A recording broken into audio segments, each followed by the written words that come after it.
Hello everyone, welcome back to my YouTube channel, mgrahamsews. This video tutorial is for this massive but awesome bag called the Bethany Beach Bag by Handmade.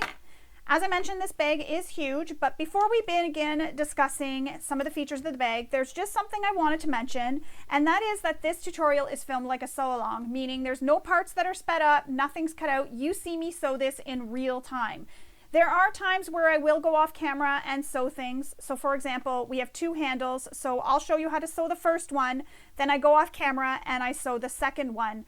I just don't feel like you need to sit there and watch me sew it twice. You've seen me do it once and then I go off and do it. And it helps with the length of the tutorials because the tutorials can be long, being that they are filmed like a sew-along.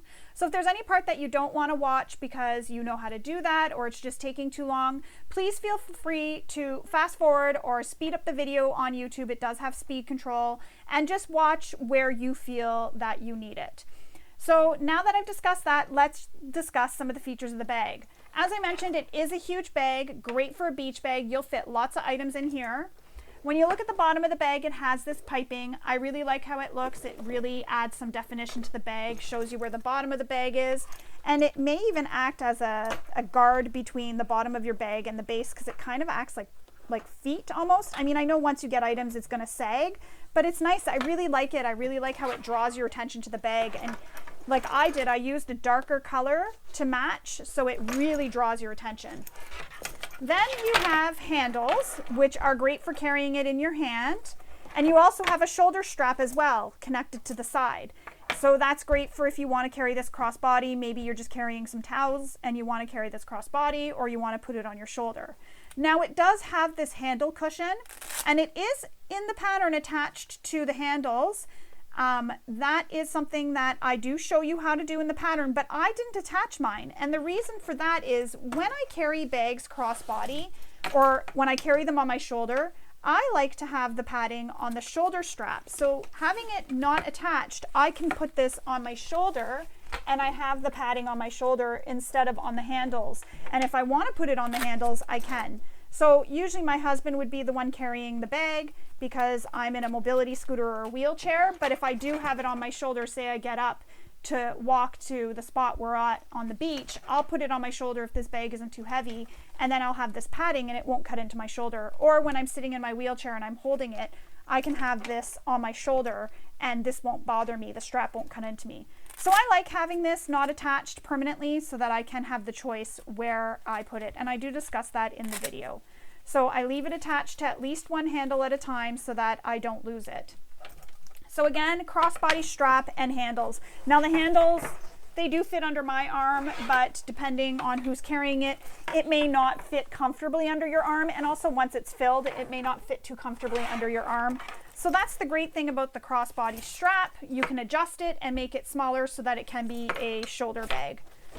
Now, when we open it up, it opens up nice and wide. And you'll notice it's not standing up on its own. It has no structure like normal bags would, and that's because it's a beach bag. There's no interfacing in this. You do have the option of adding foam in the bottom, but I wanted to make this bag so it can scrunch up if I have to put this into my luggage or something. I don't have to worry about it. It scrunches up. But there is some heavier interfacing in the base just to give it that bit of structure. But you'll see it's a really big bag. And then you have this pocket that kind of dangles. And I do give a tip for this pocket. And you open it up and it's a very large pocket. You can fit your cell phones in here, your keys, anything you don't want loose in the bottom of the bag, getting sand or water or anything on. And my canvas here, it is water resistant and waterproof, and so is the base. So I'm really protected when I put this down. No water is going to get into this because we have the vinyl here on the outside, and then we have the waterproof canvases on the inside. Really love it. It's awesome for that. And if it gets any dirt or anything on it, I've just got to spot clean it. Really easy peasy to clean. The other thing I really like about this bag being such a big bag, you could use this as a grocery tote. You know, if you need to put some cold items in it, you can put an ice pack in here because you have the waterproof canvas and everything inside, you can put some ice packs and that'll help hold the cold. But it's awesome for that gym bag, overnight bag, travel bag, anything you need, because it's really a large bag. This is almost as big as the bag I use for when I travel. So really awesome bag for that. Or if you have, you know, a student that's traveling back and forth between dorms and home, you know, they go to the dorms and then they come home quite often. This would be good because they could fit what they need to come home for the weekend. Really awesome bag for that.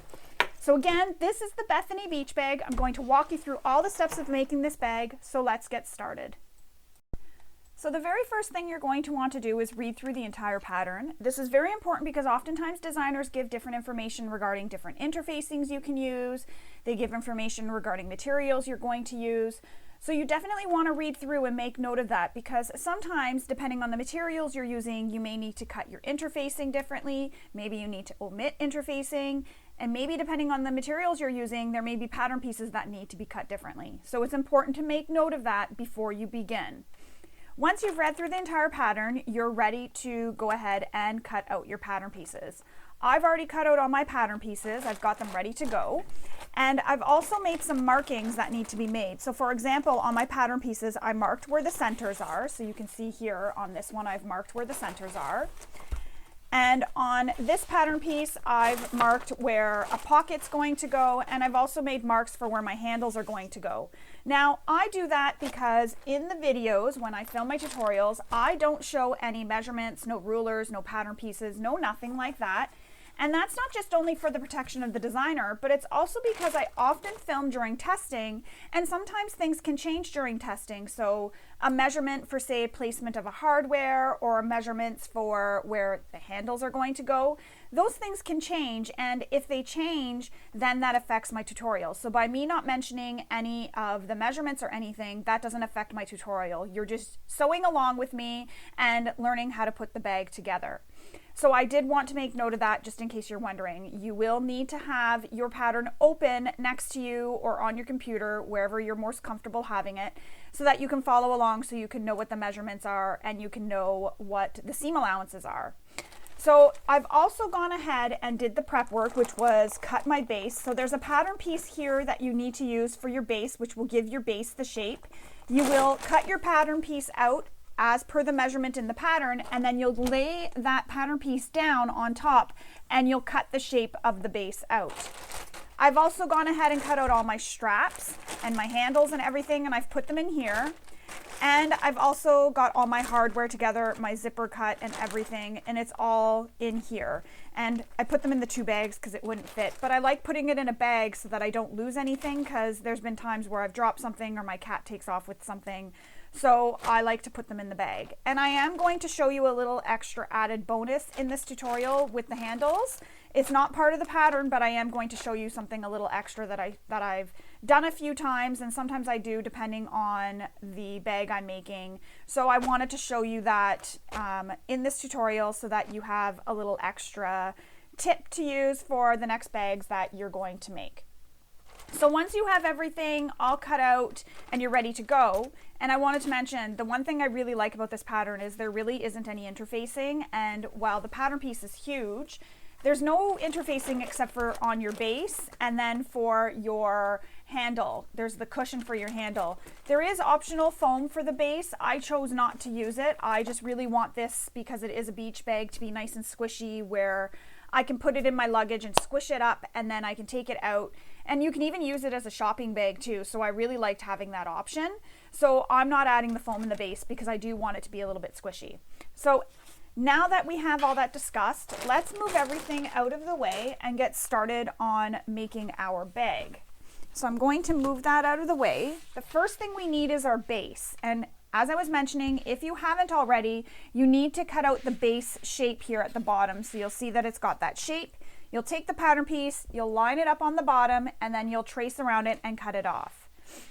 Once you have that done, there is some piping. Now, if you don't want to add the piping, you don't have to, but I'm going to show you how to add it. I really originally wasn't going to add it. I was going to skip it and just recommend a tutorial that I have on my YouTube channel for adding piping, but then I thought, no, you know what, I will add it.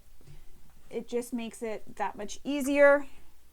So first thing I'm going to do is add in my cording, and I have cut everything to the length I need. So I'm just going to clip it there. And everybody has a different way of doing this. There's no right or wrong way in how you do your piping, but I've cut it all to the length I need. And you'll notice my piece for my piping is folded in half, and actually this is a piece of fold over bias tape. I just used it, opened it back up, pressed it, and then cut it to the width I needed.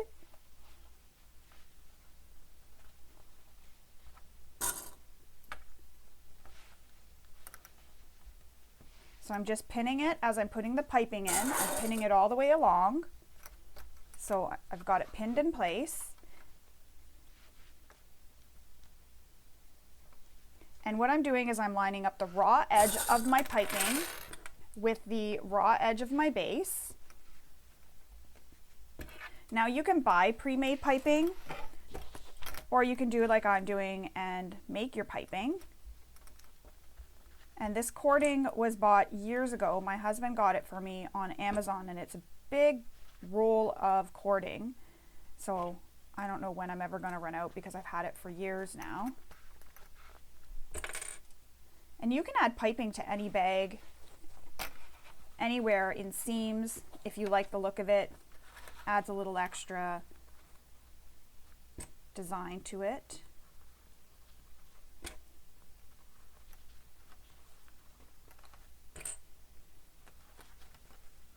Now the material I'm using, as I mentioned, is a double fold bias tape, so it is a cotton, and I'm okay with that. I know the rest of the bag is made out of canvas and vinyl. That's what I've chosen to use. And you know what, if this gets a little bit dirty because it's at the beach or being used for whatever other things it's being used for, I'm okay with that. I'll just spot wash it. Oops.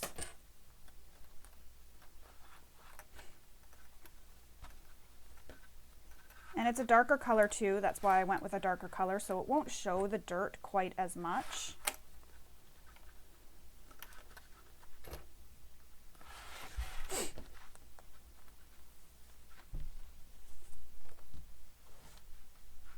So just make sure you're lining up those raw edges, you're tucking your piping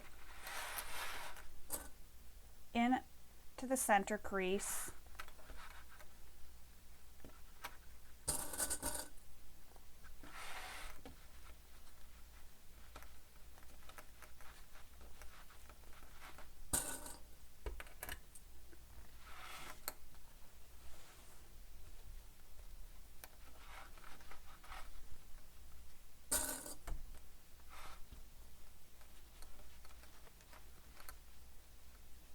Raw edges aligned. I know this part is probably pretty boring for you. I hope you're doing this along with me. If you have pre-made piping, this is going to be a lot easier, a lot quicker.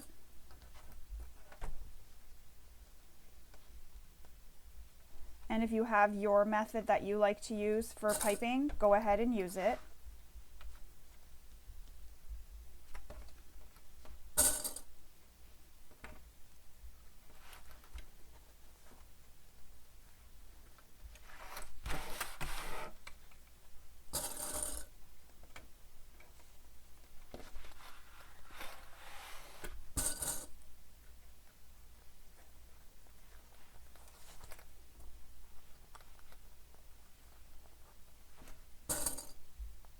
So when I stitch this on, I'm just going to baste it in place. And the reason why I'm going to baste it in place and not so right against the piping is because when I go to attach this to the bag itself, I don't want that stitching to get seen in the outer part of the bag. So I'm just going to baste this in place. I'm not going to actually stitch again right beside that piping, and that just will make sure that none of that stitching is seen in the finished bag. Now I did cut my piping to be longer, and that was just to make sure I had enough room to go around. So you'll notice it goes a lot longer than the base itself.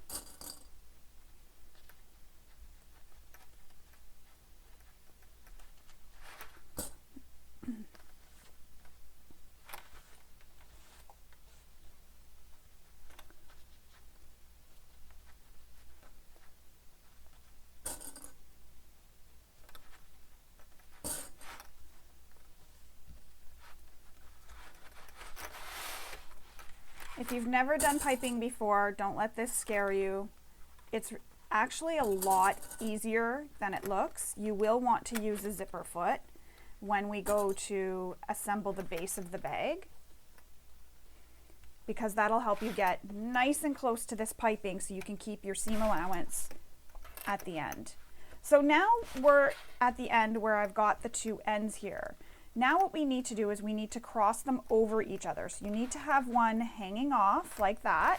So see how I pinned it? So it's up off the edge, and then we're going to take this one side and we're going to put a clip here, and then we're going to have it cross over, and it's going to come up off the edge just like that. So they're both crossed over and they come up off the edge like that. It almost looks like bow ties. Just make sure that the cording is tucked. As I mentioned, it's tucked right into that center crease of your piping. And when you come to stitch this, which I will start right here first, you'll want to make sure it's really pushed. So now we're going to baste this down. So I'm going to start away from the piping. I'm going to go right on the edge and I'm just going to baste it. And you can use a longer stitch length here. Just got to get my foot pedal closer. There we go.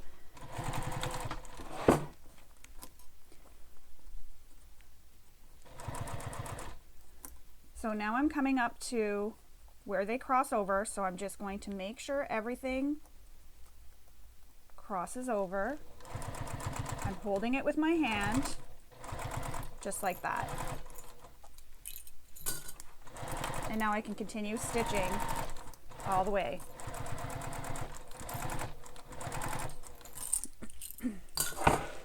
And I like to do that first just so that that's held down and held in place. I know some people like to start on the one end of it and come around. The choice is yours. Do whatever you're comfortable with.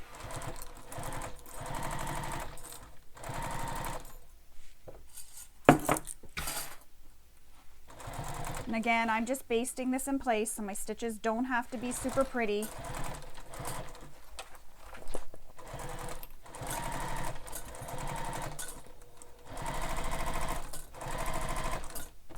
Another thing you could have did was used some double-sided tape to help hold this down for now.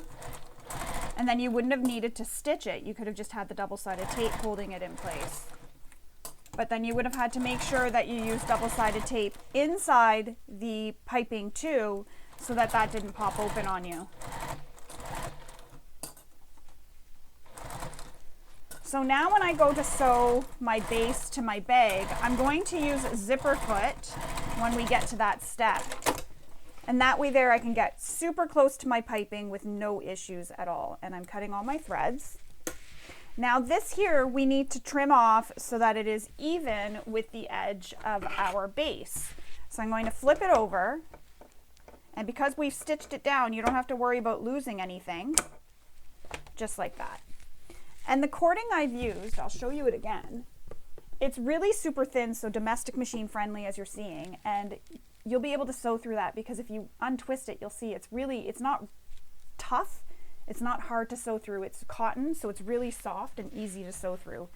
So the piping is now added. You can see it's added to the base of the bag here. So when we go to attach our main panel, you'll have your piping at the bottom, so it'll give it a nice look. You'll be able to see the base. It'll make it stand out more. So that's how that's done. So I'm going to put this to the side. Again, I just basted it in place along the edge. I didn't sew right up against the piping. I didn't want to do that yet. So now we're going to grab the zipper pocket pieces, or interior pocket is what it's called, and the zipper. Now I don't have my zipper pull on yet.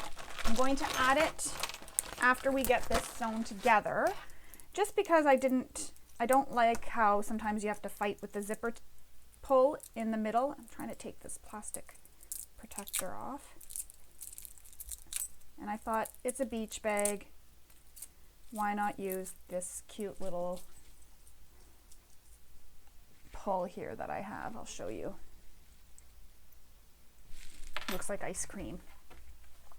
So here's our pieces that we need, these 3 pieces. So you need the interior pocket top, interior pocket bottom, and interior pocket back, and your zipper. And you want to make sure that you have your center marks on all the pattern pieces. And I'm going to mark the center of my zipper tape as well.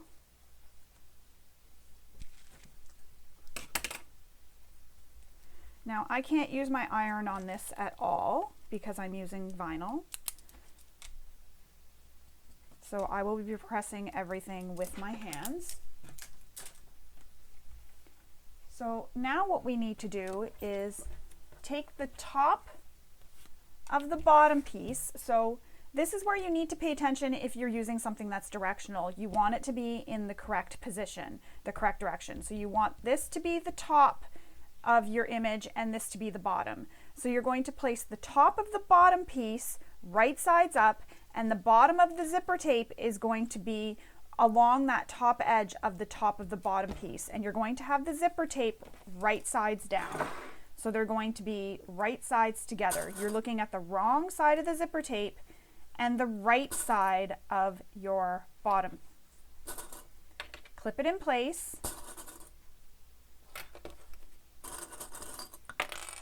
Just like that. Now we're going to sew this using the seam allowance given in the pattern. Don't forget to return your stitch length back to the length you used for stitching your bag together.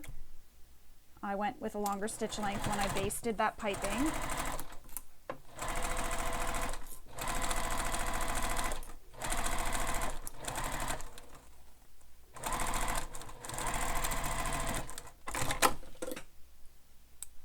Cut all your little threads.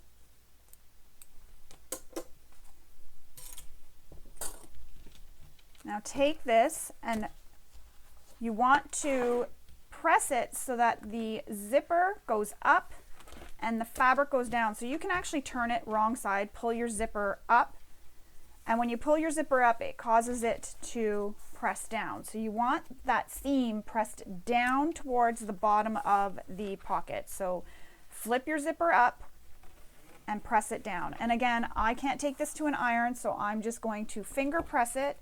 And then I'm going to top stitch this, and that'll hold that seam down. So we want the seam down right now under or behind the back panel.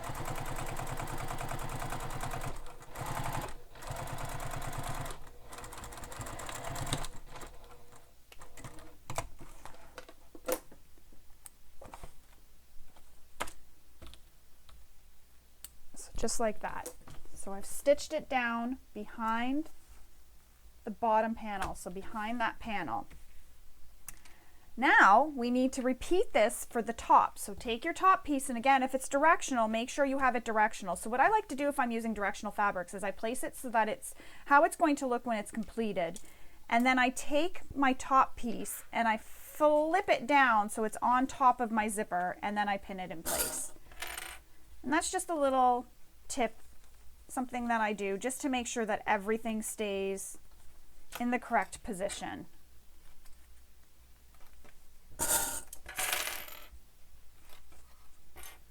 Now once we're done sewing this, we're going to attach the back, but I need to put my zipper on first. So I'll do that.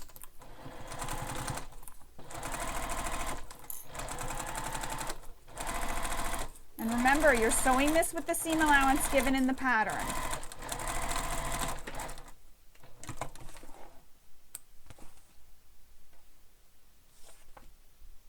Same thing as we did previously. We're going to flip that so that the seam allowance is up towards the top panel. So just like that. So it's not behind the zipper. It's going, the seam allowance is going to be behind your panel. So see how it's going up behind my panel?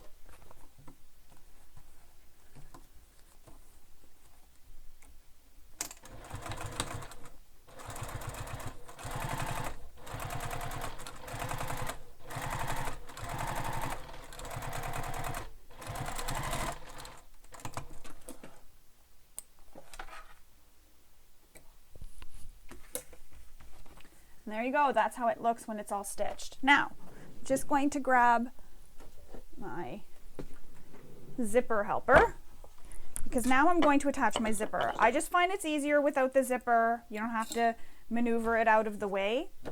I do have a tutorial on my YouTube channel for how I use this. It's really helpful. And this was just one that my husband made for me. Well, I painted it and he put it all together. So just like that. Put that out of the way. So there we go. Now my zipper is installed. So you'll want to install your zipper if you haven't already.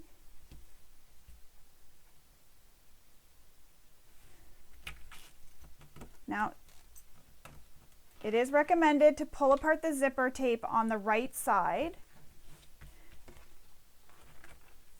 So pull apart your zipper tape just a little bit, and that's so that we can turn this out later.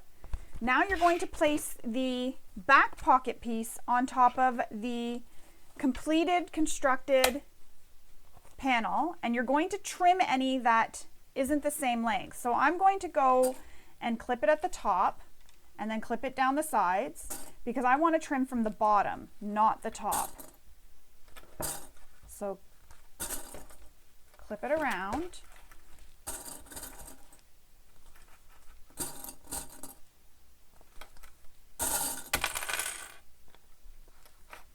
And you can take this to your cutting mat and use your ruler and your rotary cutter. I'm just going to use my scissors to trim it.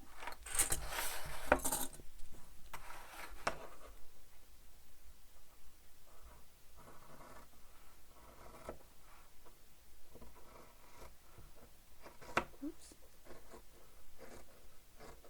There we go. So that's all trimmed up. Now I'm going to clip the bottom. And then what we're going to do is we're going to sew this using the seam allowance given in the pattern. Oops, don't forget to return your stitch length. Now, when I'm coming to where this zipper is, I'm going to actually backstitch over it, just because I know there will be a lot of stress in that area. And in my corners too, I like to backstitch there.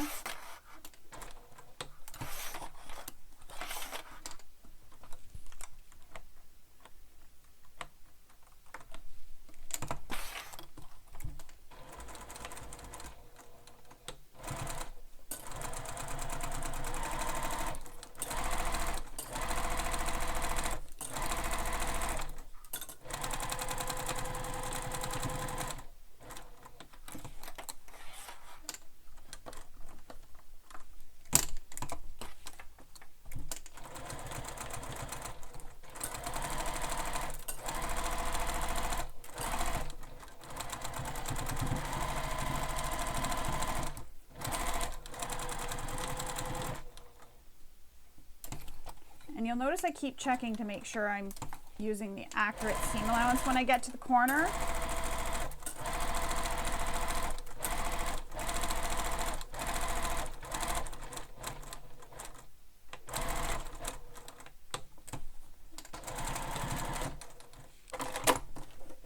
So I'm going to trim my threads. Now we want to turn the pocket right sides out, but before we do, we're going to just trim these corners. Careful not to trim any stitches.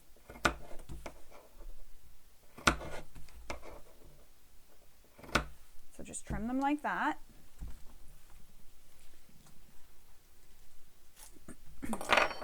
Open your zipper up all the way.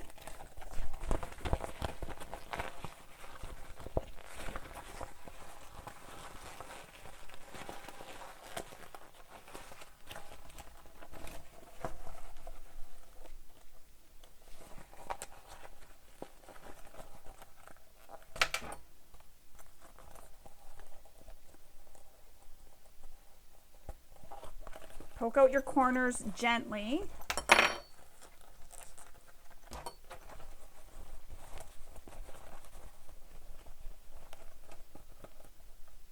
So I'm just being very gentle, poking them out. If they're not poking out quite nicely, you may need to trim a bit more of your material out of those corners.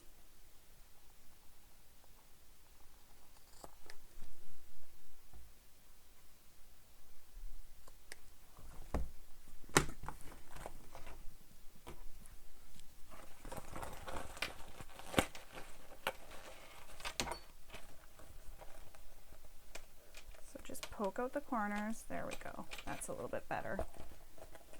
It's hard because I don't want to push too much because I don't want to poke a hole or break any stitches.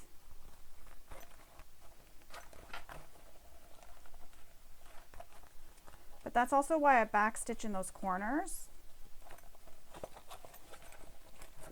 It helps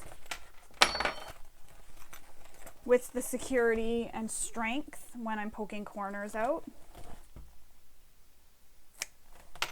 And I'm just trimming down some more.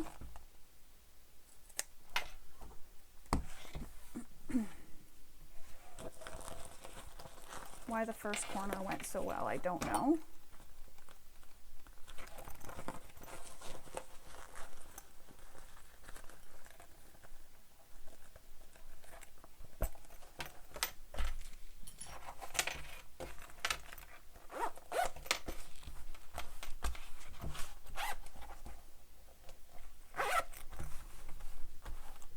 So I'm looking inside and I wrote with one of my heat erasing pens, back pocket. So I'm going to actually just pause the camera really quick and I'm going to go iron that out so that it doesn't show when you look into my pocket, because you can see it right now. I'll show you. You see it says back pocket right there, or pocket back. And I don't want that in the finished bag. So I'm just going to pause my camera. I'm going to go take my iron and place it inside, and I'm going to get rid of that so it's not in there. So I'll be right back. All right, so I have gone ahead and pressed that out, so now it's gone. And then I've added these clips around the pocket just to help keep it pressed. Now we need our lining panel. And there's a measurement and mark you need to make on your lining panel from the top down. So you need it to be centered and from the top down. So you'll use the measurement given in the pattern. And I'm just folding my panel in half, and I'm just pressing it with my fingers. And then we're going to place this centered as well. So I'm going to use a bit of double-sided sticky tape to help hold it in place for now.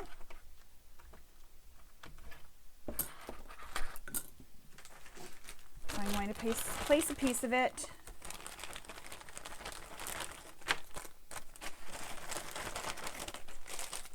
keep grabbing everyone but the one I want.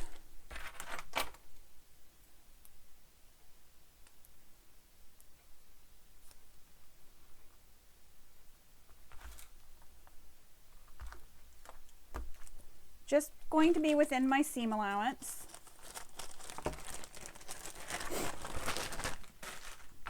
And this is just going to help hold it in place while I sew it down. So it needs to be centered. So I'm just folding this in half and creasing it, and then I'm going to line up the center marks.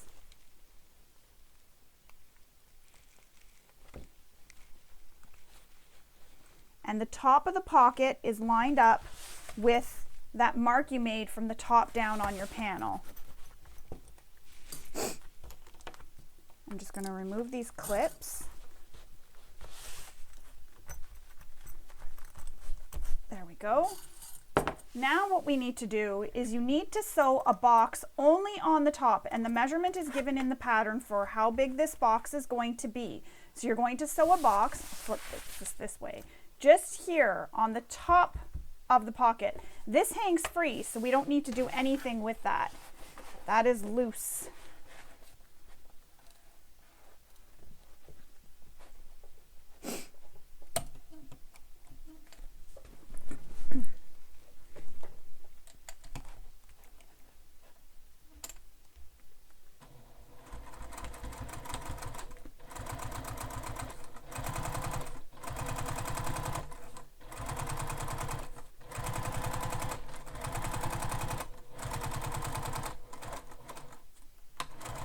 I'm going to backstitch in that corner again, just for extra security.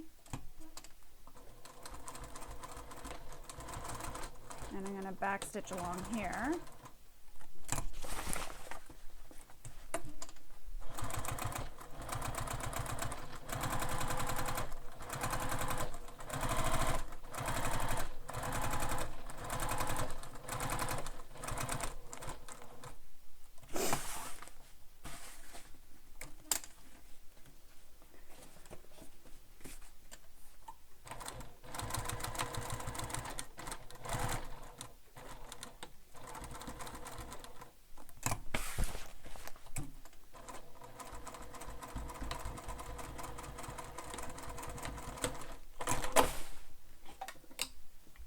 Trim your threads.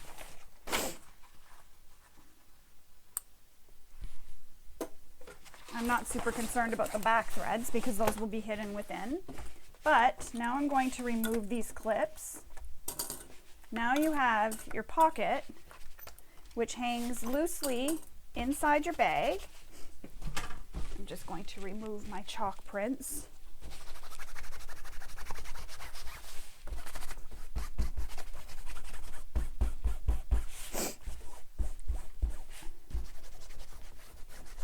There we go.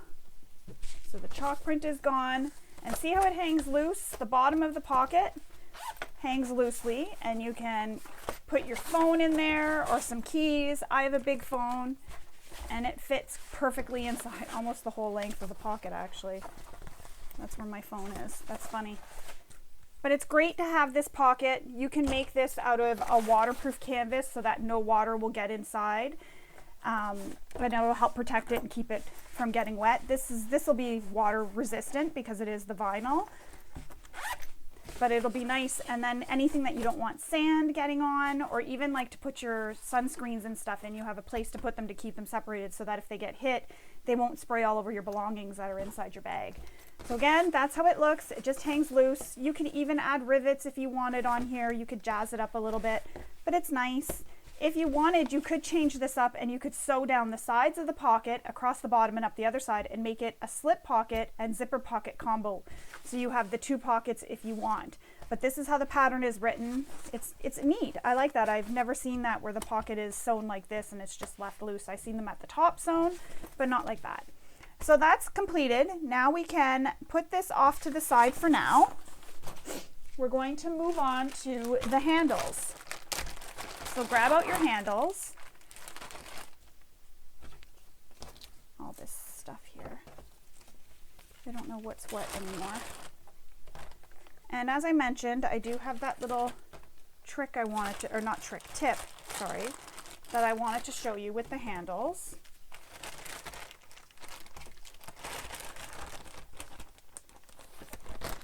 So you need to cut 2 of your webbing at the length given in the pattern. So I've already done that. I've cut them both the same length. Now there's a mark that you need to make. So you need to find the center and make the mark in the center. So you'll see I did it there. And then there's 2 other marks you need to make from the center out.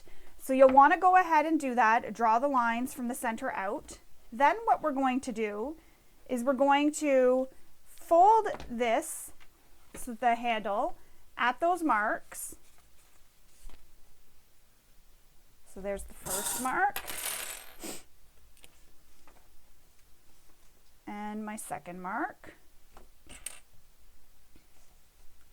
Pin it all the way across, just in the center there where it's marked, and you're folding. So from the first mark to the center mark is where I folded. Not the center, you're going over the center. So that first mark here and the second mark here from the center, and you're folding there. Now what we're going to do is we're going to start and stop sewing from those 2 marks that we made, those 2 lines.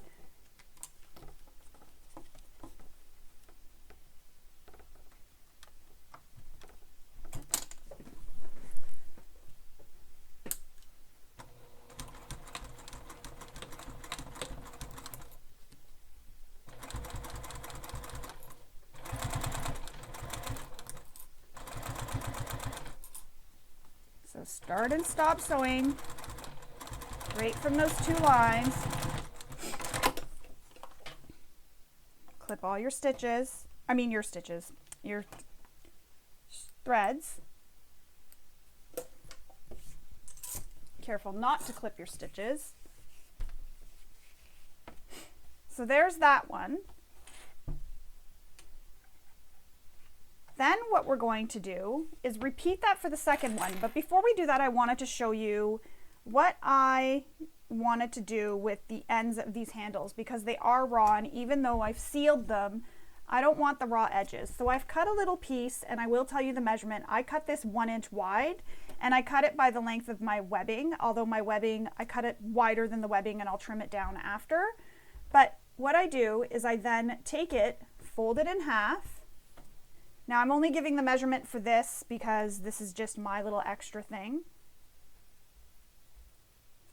And I'm going to line up one side edge with the webbing. And you can use some double-sided tape here. That'll actually be a lot easier than trying to hold everything.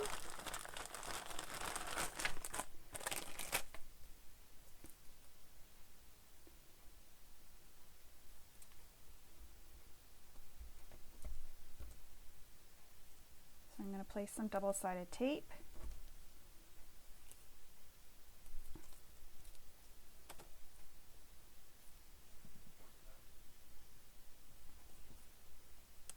And then I'm going to put the webbing in.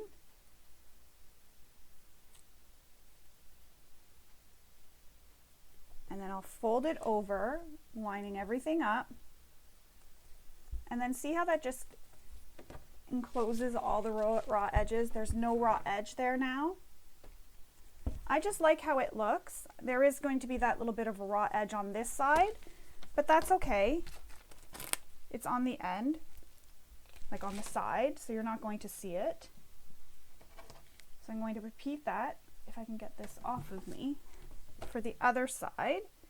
So again, fold my little piece in half. And this is just, they sell the metal strap ends. I mean, you could use those, but because I figured this is a beach bag, I wanted to keep as much hardware off this as possible. And again, this is not in the pattern. I'm just doing this as a little extra tip for how to have those enclosed so you have no raw edges on your webbing anywhere. And I will do that for all my little handles and straps.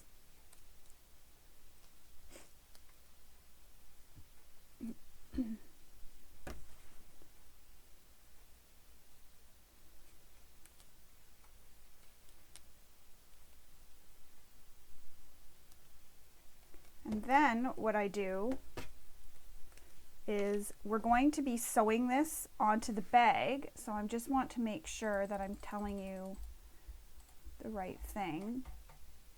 So we will be sewing this onto the bag. So normally if I'm not sewing it directly onto the bag, what I would do is I would just stitch this as close to the edge here. So the edge that has the raw edge here, I would stitch as close to this edge as possible. Because we're stitching this to the bag, I don't want to have that extra stitching. So I'm going to leave them unstitched for now because the double-sided tape is holding it in place.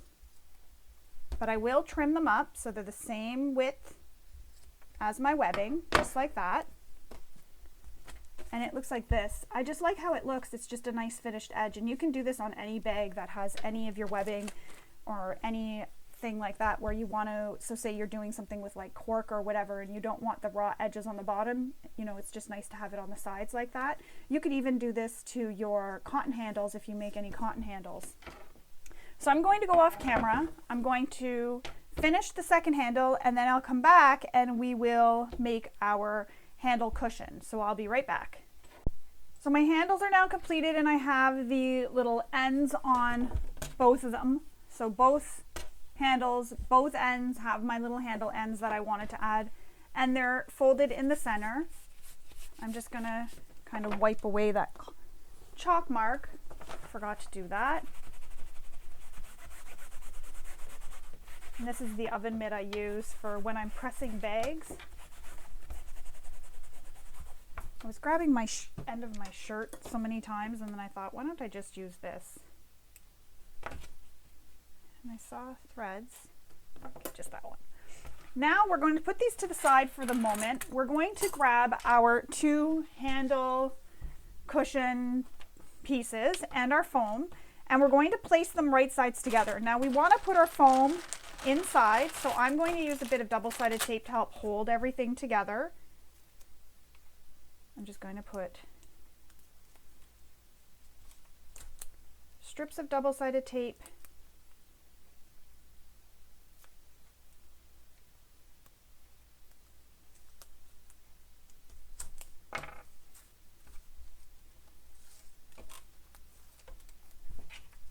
place the foam inside.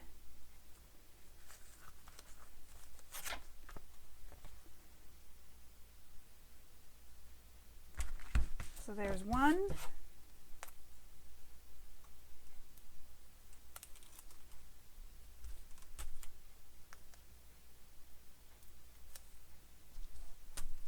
Here's another.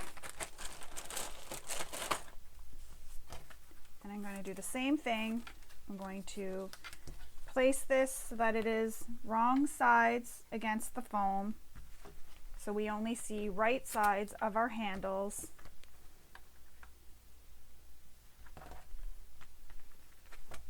Just like that. Now what we're going to do is we're going to baste these together.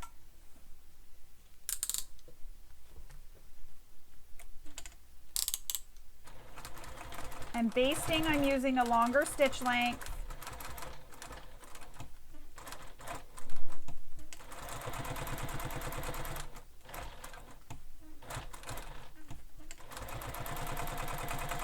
Going all the way around. Pay attention too if you have a directional print here, because you want them to be facing the correct way. Trim your threads. So this is basted together. Now we're going to take our Velcro. Now, if there's any foam that hangs out, you'll want to trim it. You don't want any foam hanging out the edges. And I'm going to grab my binding too that I'm going to use. So you need to take your Velcro. There is a measurement given. You're going to separate the 2 pieces. You're going to place the rough edge right now against the bottom of your handle closure.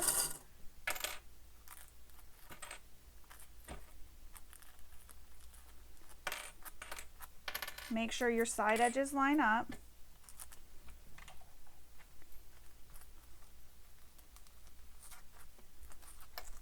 So get everything all lined up.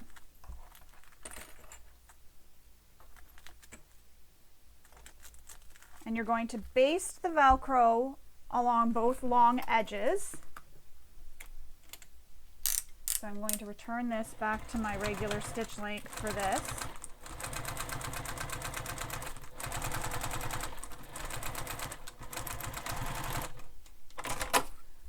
So there's one edge.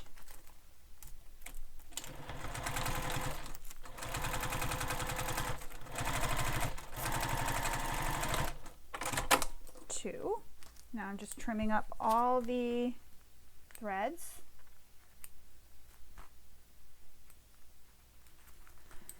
Now we have to add the second side, and that's going to be on the opposite side, because when we fold these, you're folding it over like that. So you want to place it on the other side.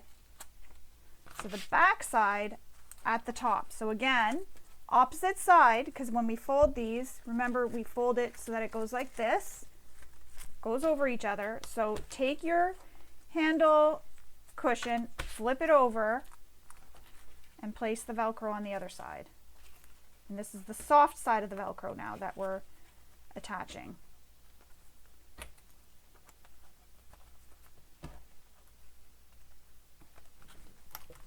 Baste this in place, or stitch this in place, sorry.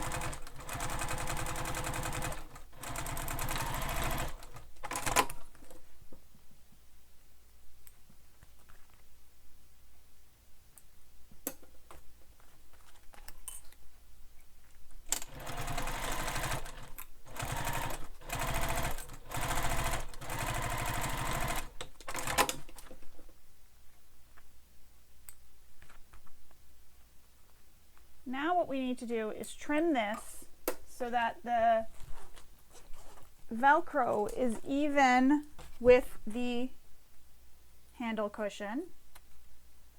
So trim it up along the sides. And I'm using scissors that are not my good scissors.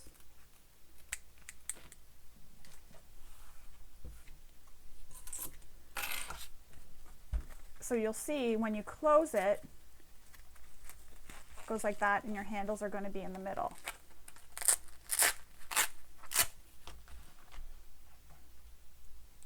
Now what we need to do is we need to take our binding and we need to place it all the way around. Now I know everyone has a different method for how they do this, so I'm just going to show you the method I use. I'm going to add some double-sided sticky tape first, all the way around. And you can use whatever method you are most comfortable with. This is just the method that I use that I find works best for me.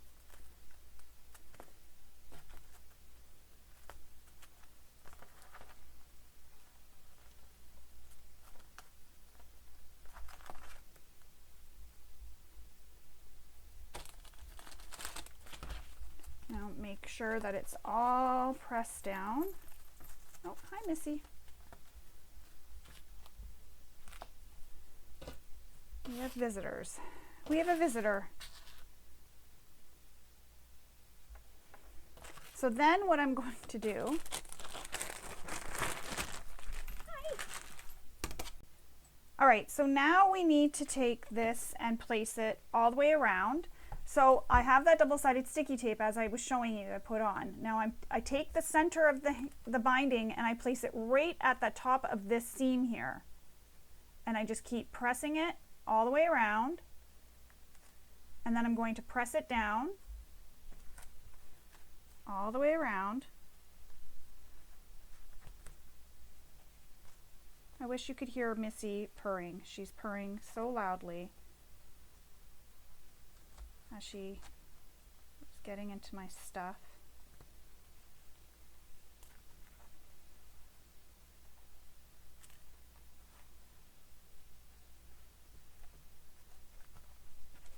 The other day she took off with one of my clips, so I have to keep an eye on her.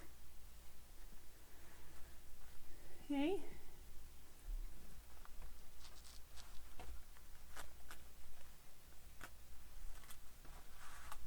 All right, so now what we need to do is get these edges tucked in so there's no raw edges showing.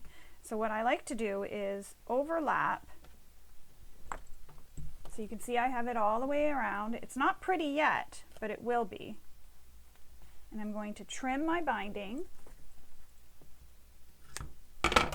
Then I'm going to fold this edge here under. So I open the binding up and I'm folding it under. And that's going to take care of that raw edge for me. Hey, hey, hey, hey, don't chew on that. Missy Bear. Oops, I just dropped my scissors. That can't be good. Thankfully there's a carpet that it landed on. Okay, leave it alone. Leave it alone. Leave it alone. Leave it alone. So folding that, I'm trying to press it really good. So I've got that edge folded, so you'll see it's folded. So I folded it under. Now what I do is, leaving that still open, I open up the other side. So I remove it from the tape and I bring it over, and then I fold those two edges under. So see, just like that, how I folded them under, it wraps under and around so that I'm encasing the first raw edge just like that. So the first raw edge is now hidden because it's underneath this side's raw edge. Just like that. I do have a tutorial on my YouTube channel. I will link it. It goes more into detail for how I do this. And I will link it below.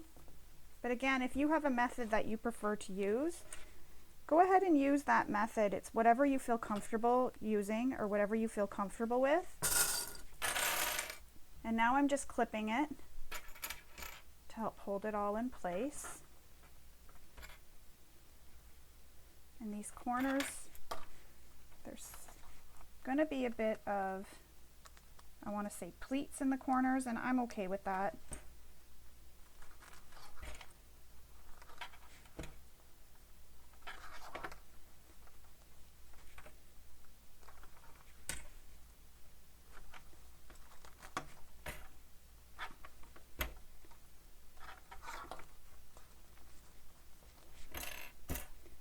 So now, because that double-sided tape is holding that first side down, what I'm going to do, or what it does, is it helps hold it in place so I don't have to worry about anything shifting behind. Now what I'm going to do is I'm going to stitch this in place all the way around.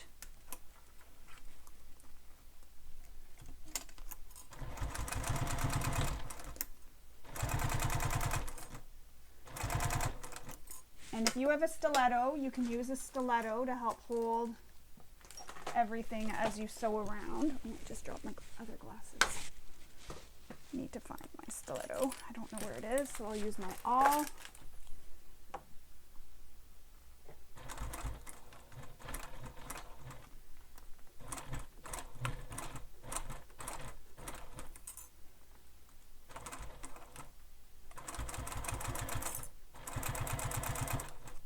And you can check on the back side too to make sure that you're catching everything.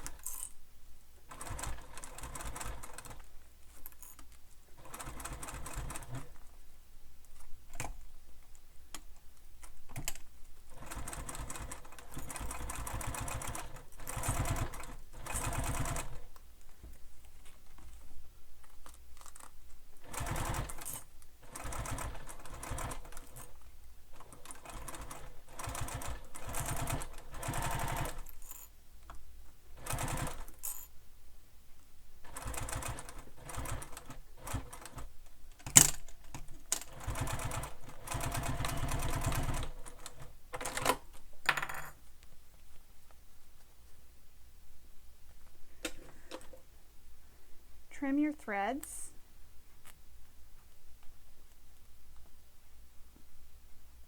I can't grab that one. There we go.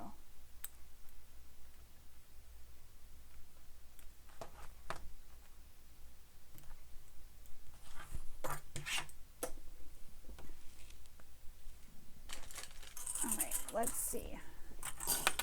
So if there's a place that you missed catching it like I did,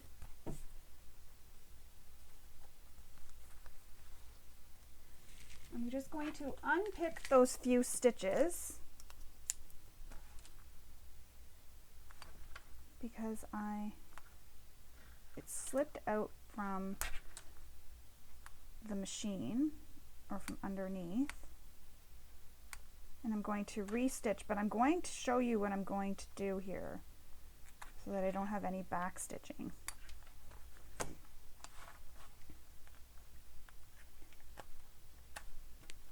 So what I do is I unpick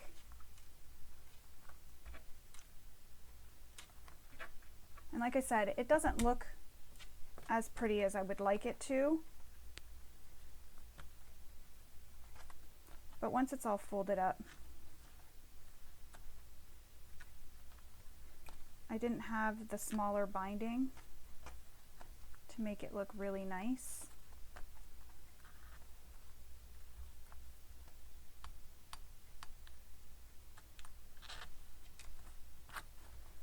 All right, so I'm at this corner here. Now what I'm going to do is pull the thread to the back and I'm going to tie it off. Oh, she's coming back.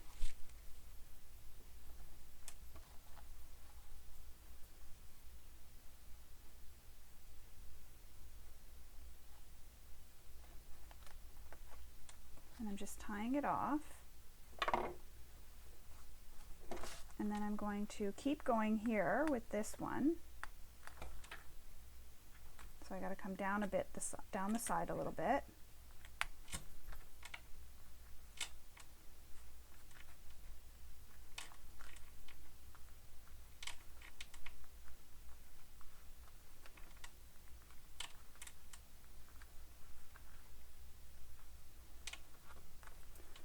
And pull the thread through.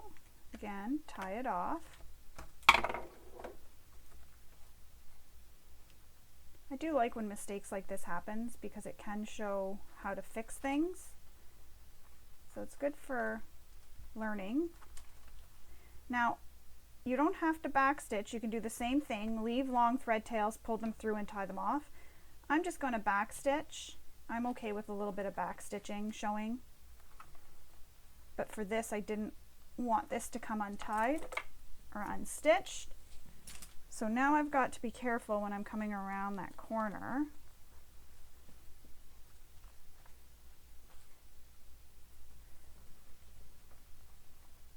So I need to make sure that that's like that. All right, so now I'm going to start where I stopped previously, right on top of the previous stitches.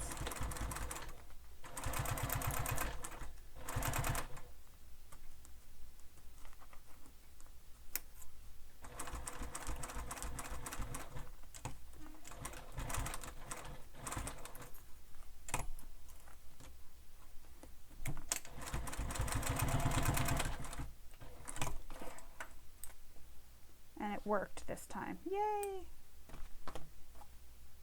So I can cut all my threads. Now you could have tied it, pulled it through and tied it off, but I'm okay with this.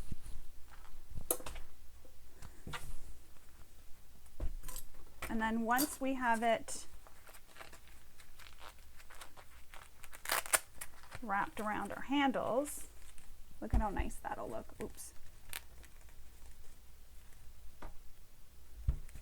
You can go any way, whichever way you're more comfortable with. If you don't want this seam here where the seam is for the binding showing, you can tuck it the other way.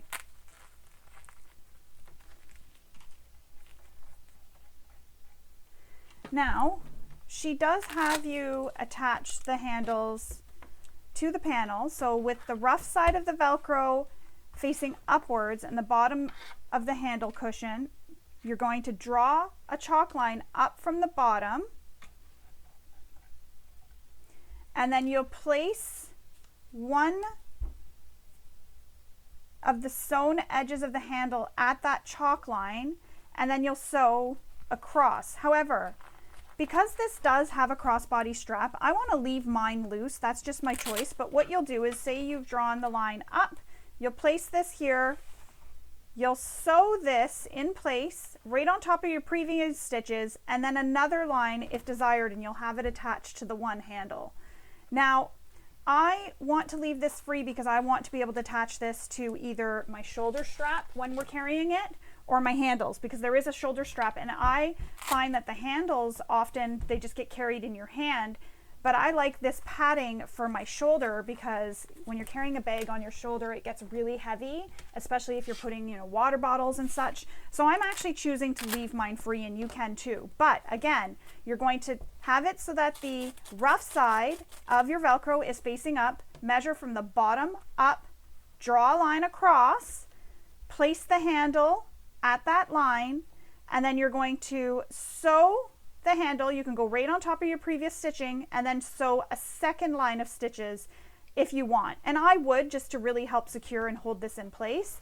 And then you have the one handle attached to the panel, to the handle cushion. And as I mentioned, I'm going to leave mine free. Just, that's a personal choice because I do like it so that it can be put onto my shoulder strap or put onto the handles. It's just nice to have that option. And I will leave it clipped to my handles when it's not being used, just so that it doesn't get lost. It'll stay clipped to one of the handles or to the two handles to help hold them together. But that's just my personal choice. So again, one more time, from the bottom of your handle cushion up, you'll make a mark, you'll draw the line, place your handle, one of the pinched handles at that mark, just like that. You'll sew across it, and then you'll sew another line across, and you're just going from one end to the other just within the handle cushion, and then you have the one handle attached. But as I said, I'm leaving mine unattached. I just prefer that. Now we need to attach the handles to the main panels. So grab one of your main panels, Oh, I thought everything was falling behind me. It kind of gave me a little scare. So now what we're going to do is, I just want to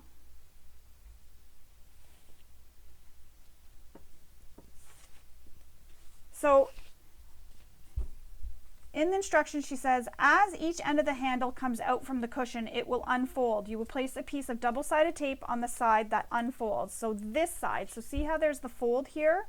You're going to place it on this side. So we need to place a piece of double-sided tape there.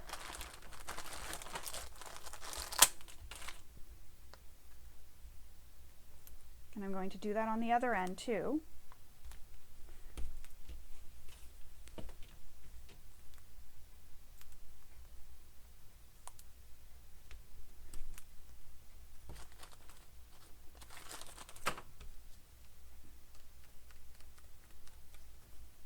So now there's a mark that you need to make. So you need to find the center so you can see, yeah, you can see I've made my mark. So from the center, you're going to measure down. There's a measurement from the center and you're going to measure down, but also from the center over to the left and to the right. So right and left.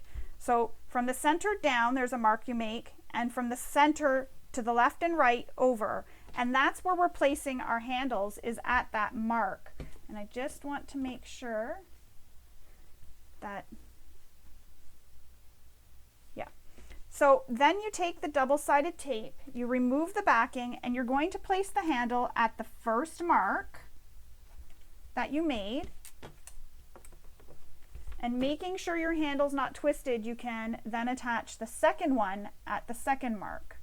So from the center over, there's my mark from the center over, there's my handle, center over, there's my mark, and there's the measurement down. My handle is not twisted, just like that.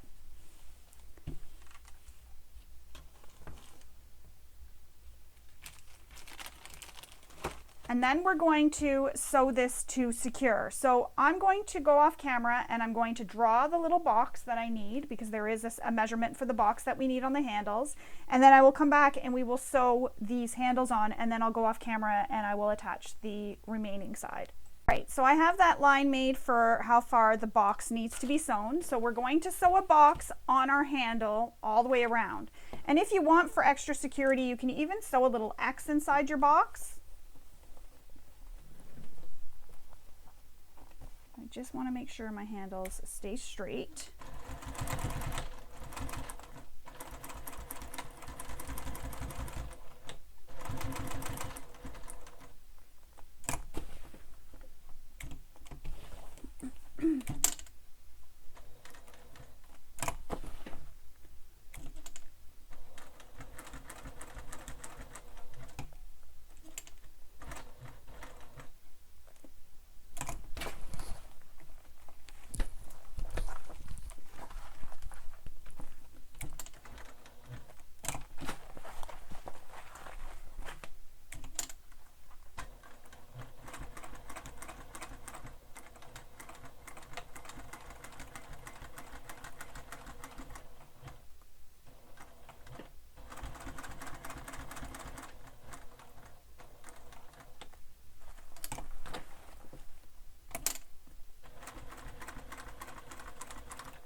And now I'm going to sew the X.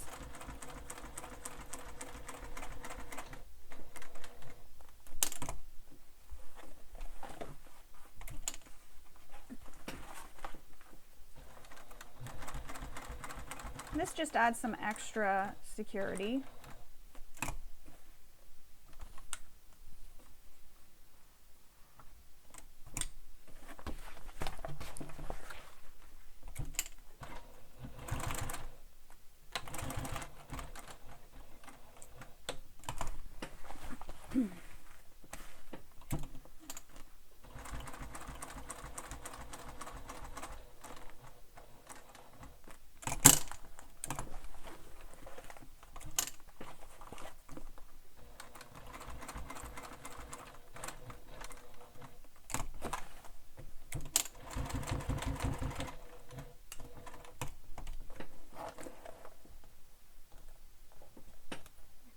clipping my threads. So it's easier to see how it looks from the back of my bag, but that's how the X looks on the back, and that's how it looks on the front. And I like that this is covered. There's no raw edges there of the handle. Now I'm going to sew that second side, so in the same manner that we did the first side. Oops, there we go.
Trim my threads.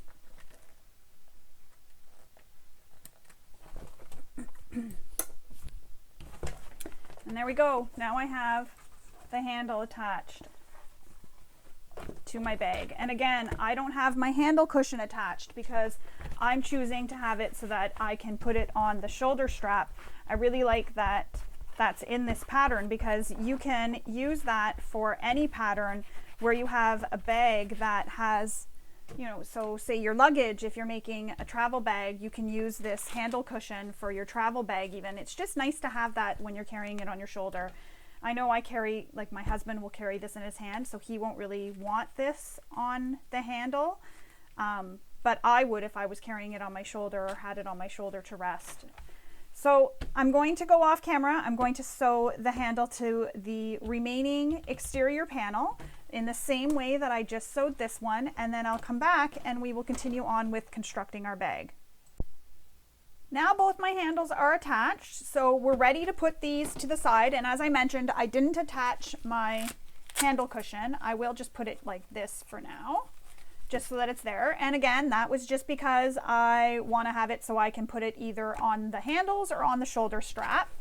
So I'm going to place these to the side for now. Now we need to grab out our main zipper. And I already have my zipper pull on, but we are instructed later to add it. My zipper pull is on now. You can add it now if you want. And I'm just trying to find, there it is. We also need this little fabric tab, so I'm just going to put it here. So on your zipper, the end that will open when it's zipped up, so when you open it up like that, you need to make a mark from the end down, and it's given in the pattern what the measurement is, so from the end down, and you can see I've made my marks. We're going to pinch the zipper tape at that mark so you're folding it back onto itself like that. Then where it's pinched, holding it, so I'm going to put a little clip so you can see better so my fingers aren't in the way. So it's pinched like that. Then you're going to take these teeth right here that are at the back, and the clip is in the way. You're going to take these teeth that are back here that are folded back and bring them so they go up over the folded edge. So what happens is you have your folded edge here. Let's see if I can get closer. So you can see the folded edge right here, and the zipper teeth are above it. So the folded edge is right underneath the zipper teeth there. So pinch and fold that edge of the zipper teeth up so it is under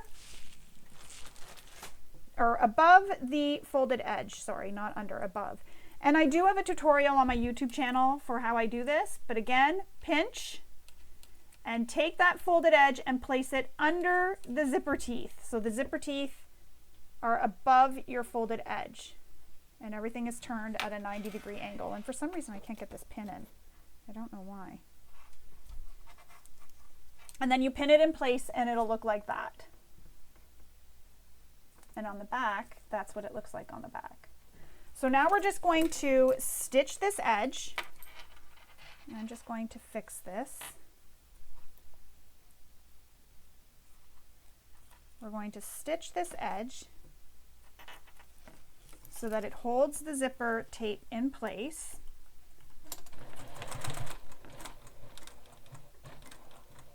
I'm just going to remove my pin.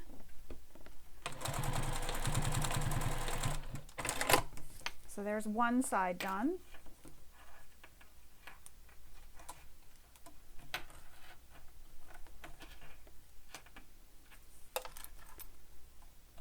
And I'm going to stitch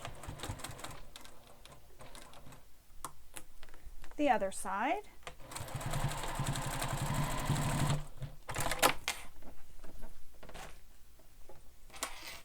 And then I'm going to trim all my threads because we don't want those threads peeking out later.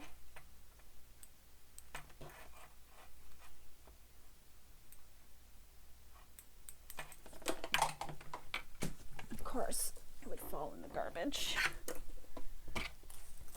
And then that's how it looks when it's completed. So you have the front and the back.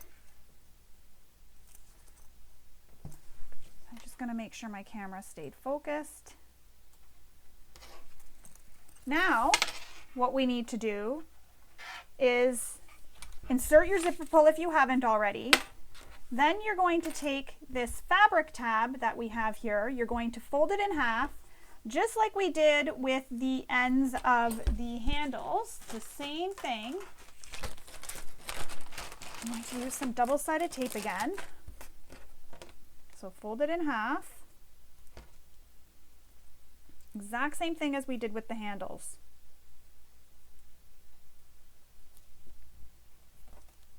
You're just covering up the end.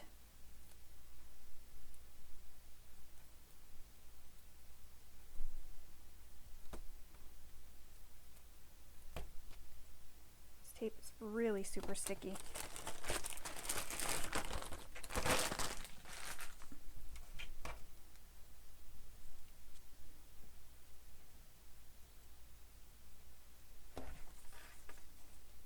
So insert your zipper tape into the fabric tab.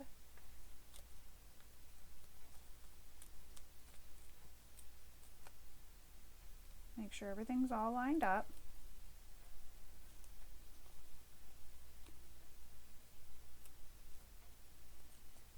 Just like that. So it'll look like that. So same thing we did with the handles. And then you can sew or top stitch away from this raw edge.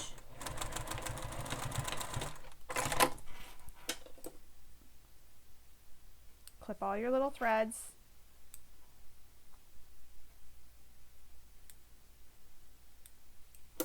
Now what we need to do is fold the zipper in half.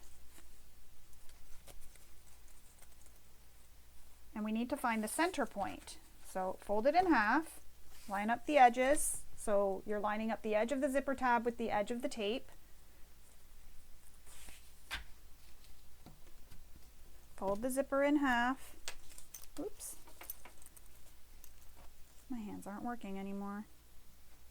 All right, do this again.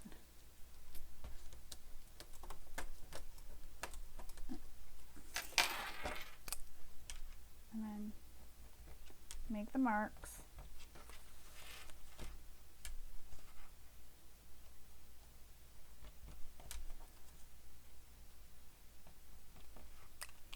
Make it on both sides, and there we go. So we have 90-degree angle on one end, zipper tab on the other, and center mark in the center of my zipper. Now we need to grab our main panel exterior. Sorry, I'm just making sure my camera is still focused. one of our main panel exterior pieces, and we need to place our zipper tape so that it is right sides down on top of the right side. So you can see my main panel is facing right sides up, so the pretty side is looking at me. And we need to place our zipper so that it is right sides down along the top edge, lining up your center marks.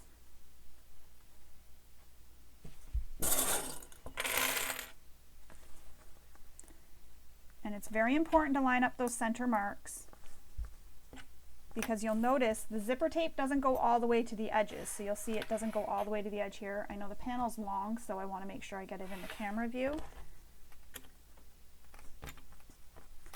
Now, instead of clipping, you could also use double-sided tape here if you want.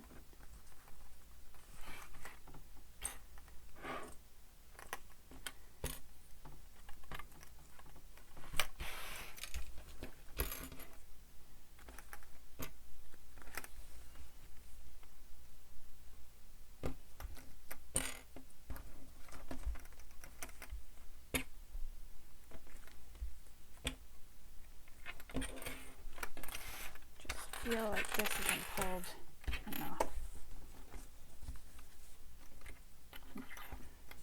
There we go. Saw a little bubble in the middle. I want to make sure that I don't have that. Now you would add the lining. However, I'm going to hold off on adding the lining, and I'm going to baste my zipper in place. So I'm going to move my zipper pull out of the way, and I'm going to baste my zipper in place. Oh, I see a thread I didn't cut. There we go.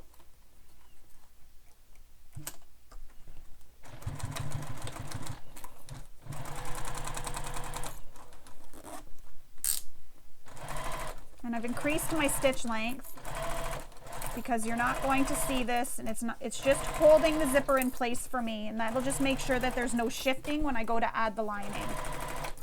This is not in the pattern, this is just something I like to do. Normally I would also use double-sided tape when I have this many layers, and instead of stitching it, I would use the double-sided tape to help hold everything in place.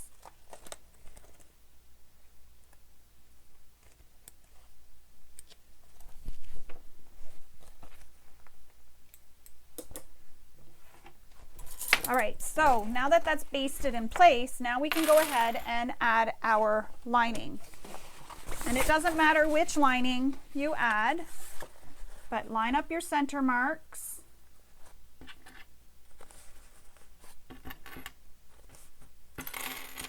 Clip it all the way across. Oops.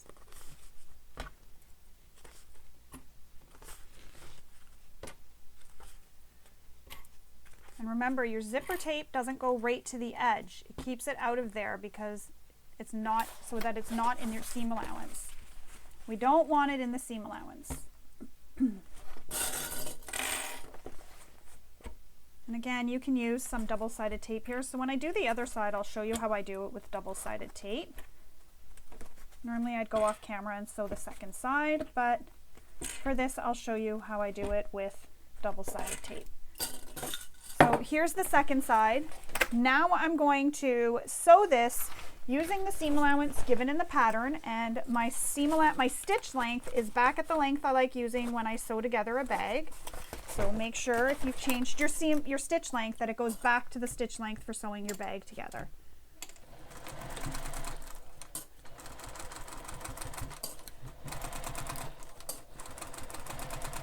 Sometimes I forget and I catch it right as I'm sewing, so then I just back stitch back over it. All right. Make sure your handles are down. You don't want to be sewing over your handles right now.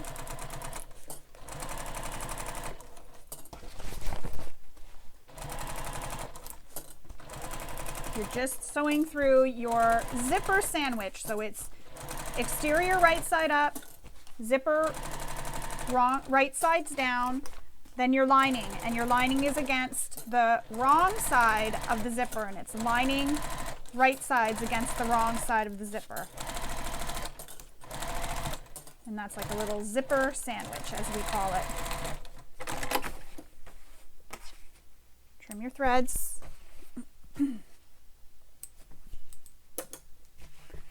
Now we're going to flip these layers. And this is the part that might be a bit tricky because I guess I could take this to my iron and press it because it is canvas on this side.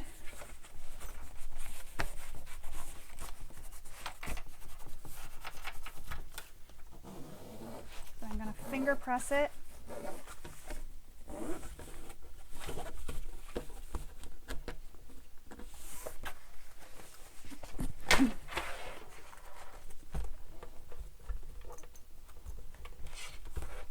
All right, so now we're going to top stitch this all the way across.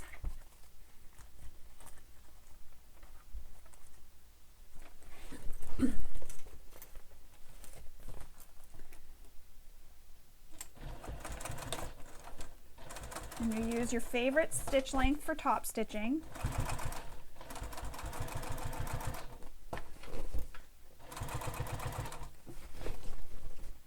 And I'm just making sure everything stays flat underneath because, again, I can't press. You know what I could have did was taken my seam roller and rolled my seams. I always forget I have that thing. Make sure your handles are out of the way.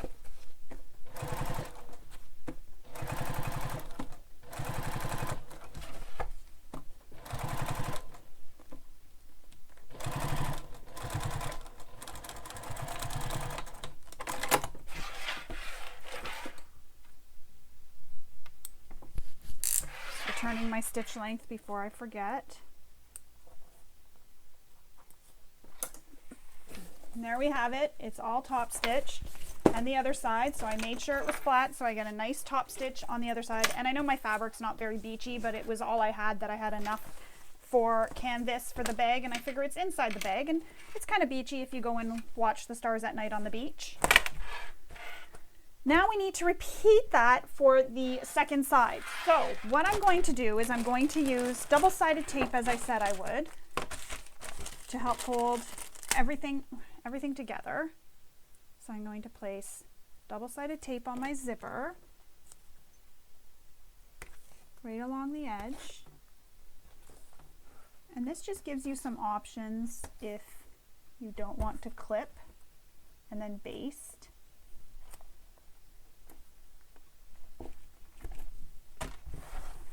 I will admit, using double-sided tape does make it a little bit faster, so I need to stand up for this.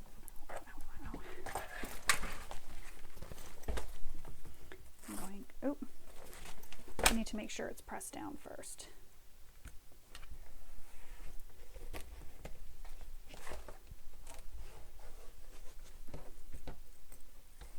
All right. Remove the paper backing and then keep your handles out of the way. Get the centers pinned together and then continue sticking this down along that top edge.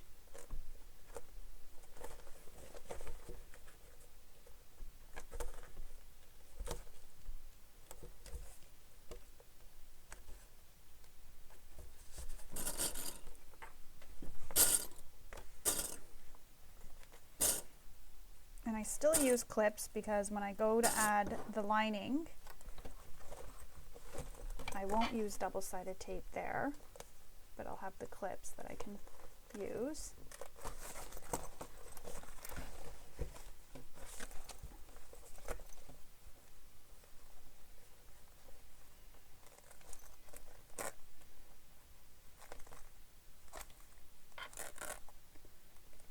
Now, if you were using something like a quilting cotton for this bag, you could use a glue stick, so a washable glue stick, which is what I do sometimes when I don't have double-sided tape. But with the washable glue stick, what you would do is take this to your iron after. So you'd put the glue stick along the edge of your zipper tape, put it down, and then take this to your iron and press it with your iron to help dry the glue stick. You could still do that with a material that you can't press with an iron, because you'll just keep it away from the edges where the material is exposed, and just be very careful. But if your material is one that you can't iron, then you will need to be very careful not to hit it. So there it is, that side's attached. So now we need to grab the remaining lining and clip it in place. So what the tape is doing is it's acting like my basting stitches. It's holding it all in place nicely for me.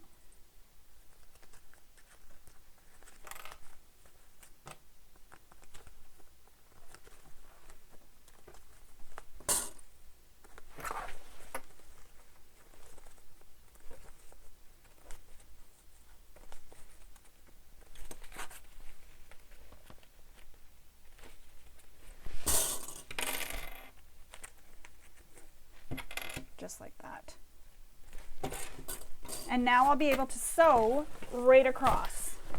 And it's big, so there's a lot here, so it gets a little bit heavier because we have so many layers and so many panels.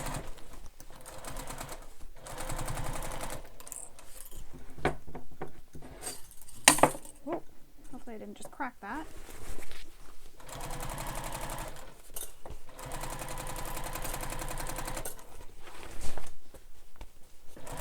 Again, you're not sewing through the handles or anything, just through the exterior, the lining, and the zipper tape.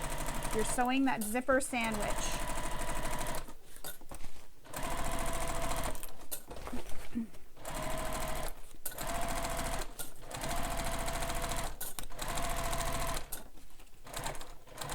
And I'm approaching where my zipper pull is, so I'm lifting up my presser foot with my needle down. Always needle down when you lift up your presser foot. And I zip my zipper pull out of the way.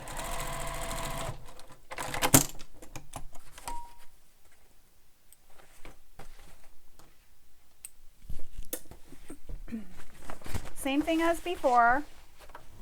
I'm going to press this fabric with my finger, with my nail actually.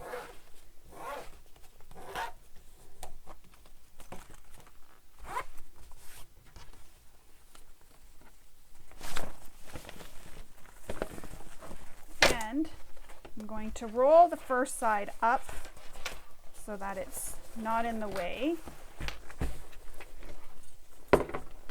And top stitch this.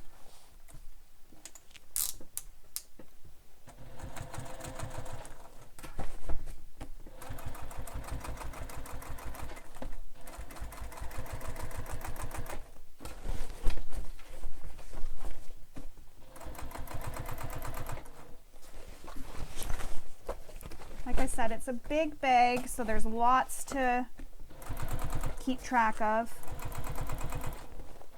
Just take your time.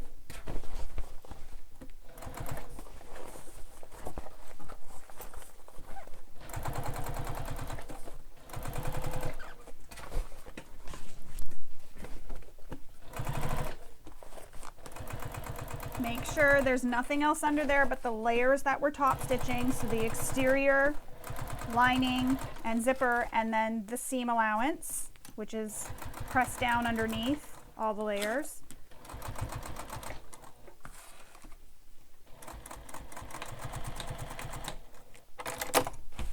I totally ran out of bobbin right at the beginning and didn't even realize it.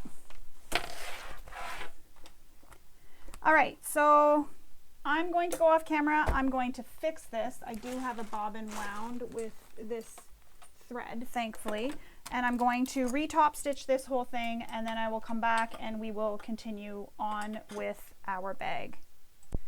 So I was able to get a new bobbin in and top stitch that second side. So we are all saved. Now what we need to do is place the exterior and the lining so they are wrong sides together, and we're going to baste these two together. And in the pattern, I just got to find where it says the little note. This is to make sure we don't have a baggy lining. So we're going to baste these together on the sides and the bottom. We're going to do this for both sides of the bag. So you may want to transfer any center marks that you have to the right sides of your fabric. And this pen, if I put some water on it, it'll also erase. So I'm not super concerned about this. It's not going to stay in the final bag. And find the center mark here.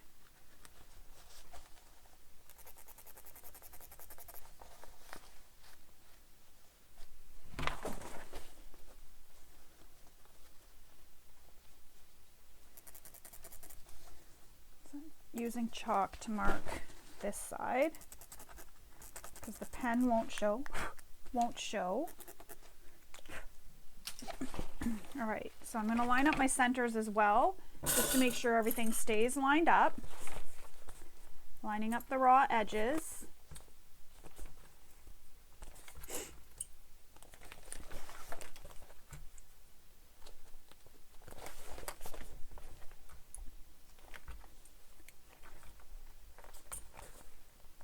This could be a good bag for traveling too, I'm sure, because it looks like it's big enough for a travel bag even.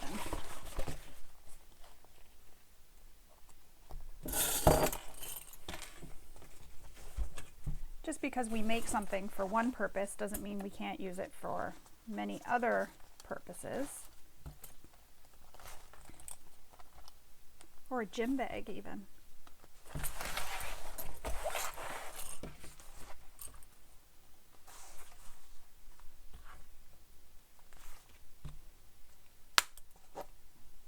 Breaking right in my hand. That hurt. Snapped on my finger.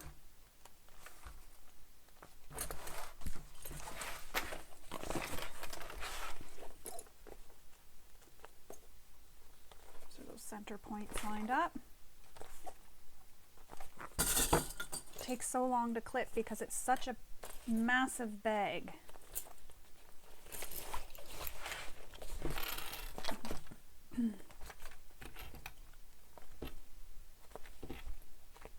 All right, now we're going to baste all the edges together. I'm going to start with the bottom. I'm going to use my longest stitch length that I have.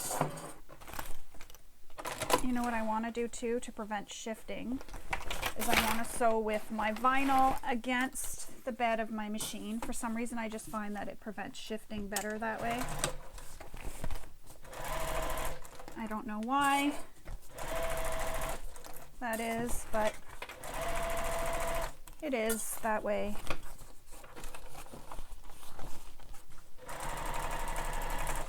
And this stitching doesn't have to be super pretty, as long as you stay within your seam allowance.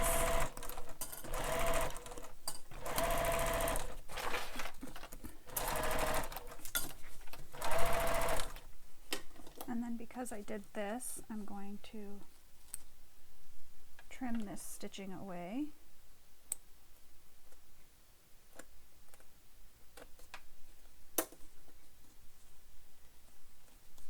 There we go. And I'm going to go up this side.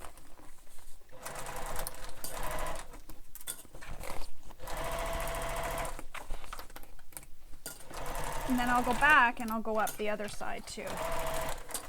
The side that I didn't sew down.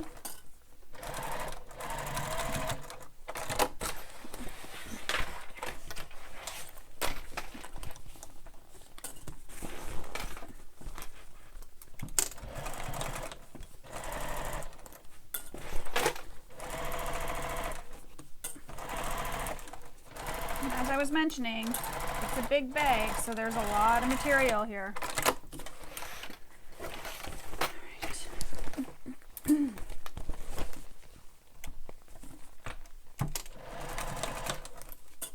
Alrighty.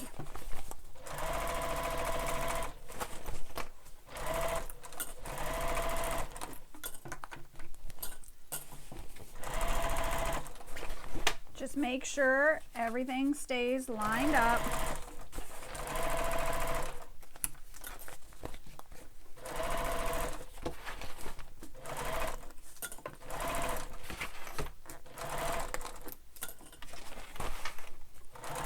Trying not to let that hit my computer. I don't want it to hit any buttons.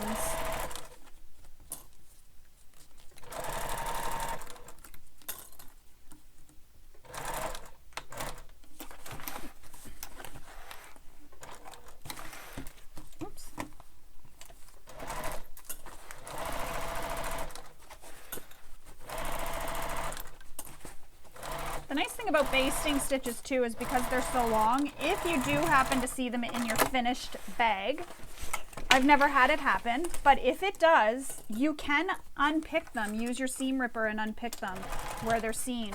That's the nice thing about them because they're super long, so it makes it really easy to remove them. Because right now my machine is at the longest stitch length that it can be. Turn your stitch length back to the length you'll use for stitching your bag together. Cut all your threads.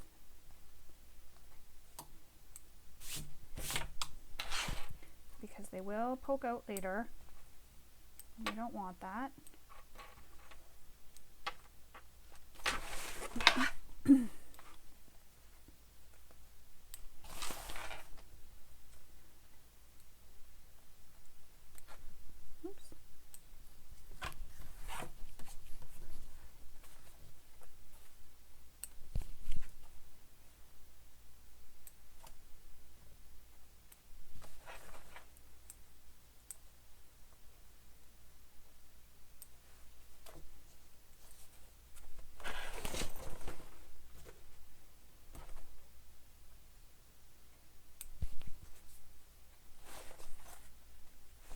All right, so now that's done.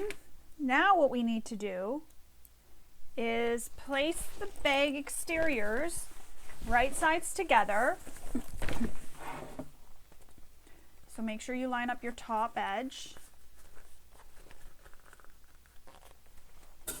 And then we're going to sew just the side edges. So line up the side edges.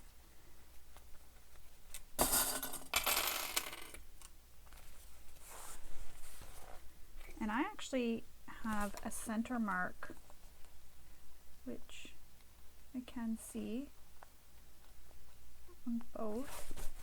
We'll see if they line up.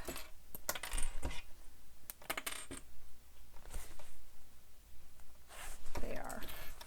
I can just see it.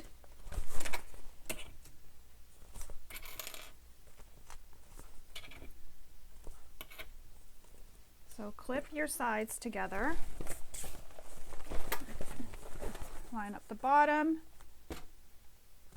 and then the top.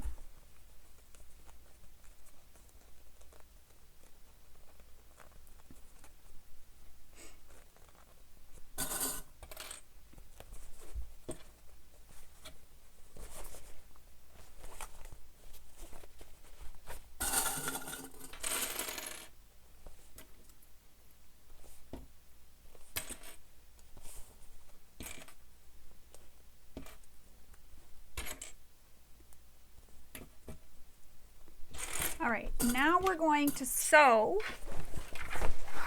the sides together, just the sides. So if you haven't already, switch back to your stitch length you use for sewing your bags together. Don't forget to back stitch at start and stop.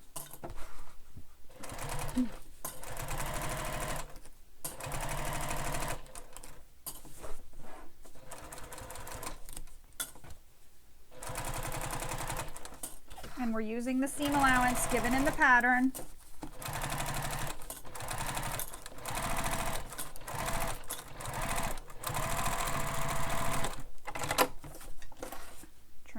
threads.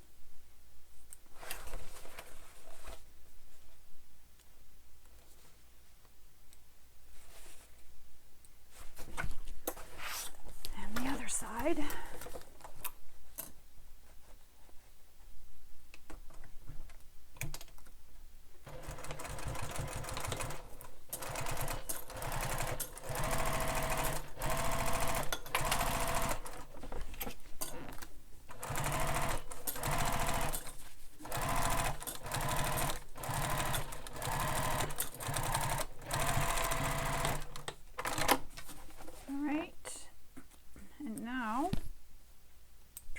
Threads again, and now we need to bind this together. We need to add our binding, and I'm using this black binding because it's inside the bag. No one's going to see it, and I'm going to do the same thing I did previously, using double-sided tape to hold it down on the one side.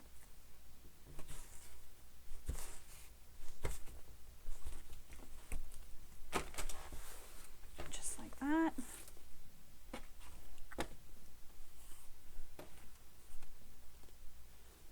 Starting at the bottom, I'm going to line up my bottom edges.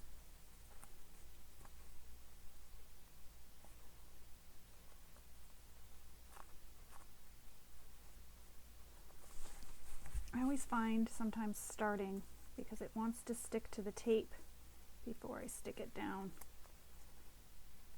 But I want to make sure it's even on both sides.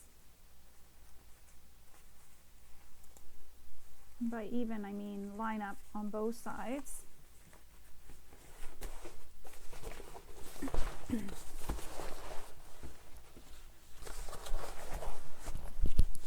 Whew. All right. It's hard to wrangle this.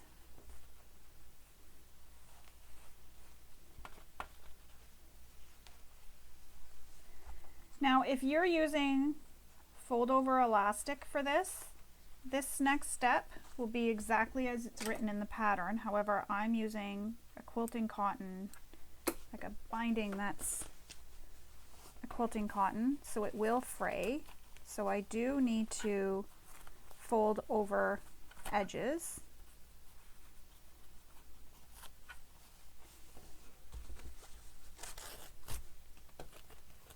Not. There we go.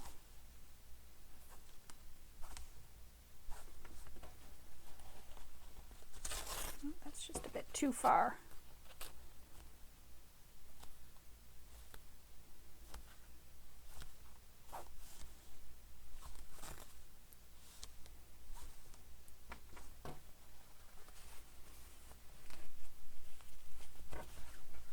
So because I'm using this quilting cotton, I can still do the same thing that is given in the pattern, but I need to fold this one edge just like I did previously under,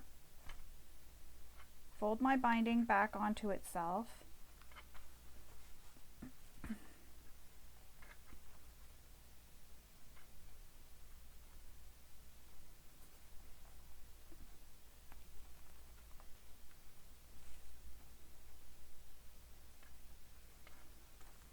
and then I will fold it over just like she says in the pattern. So here's the binding. It sticks up off the top. I've got the edges folded in so there's no raw edges, and when I bring it over this edge, I'm just folding it down and over just like that. So right now I have no raw edges there at all. So now what I'm going to do, oops, I don't want that on the floor for sure. Now what I'm going to do is make sure everything gets caught.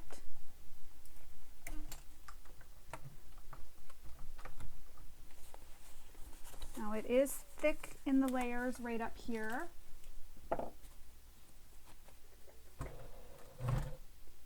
So I'm going to actually hand crank this first little bit.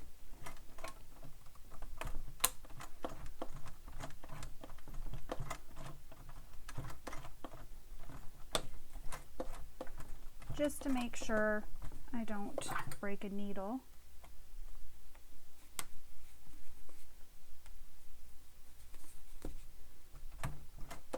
And I'm using my awl to help hold the material or the binding out.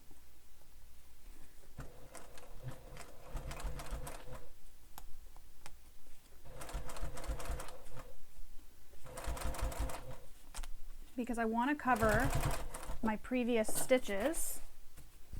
So using my awl, I pull it over.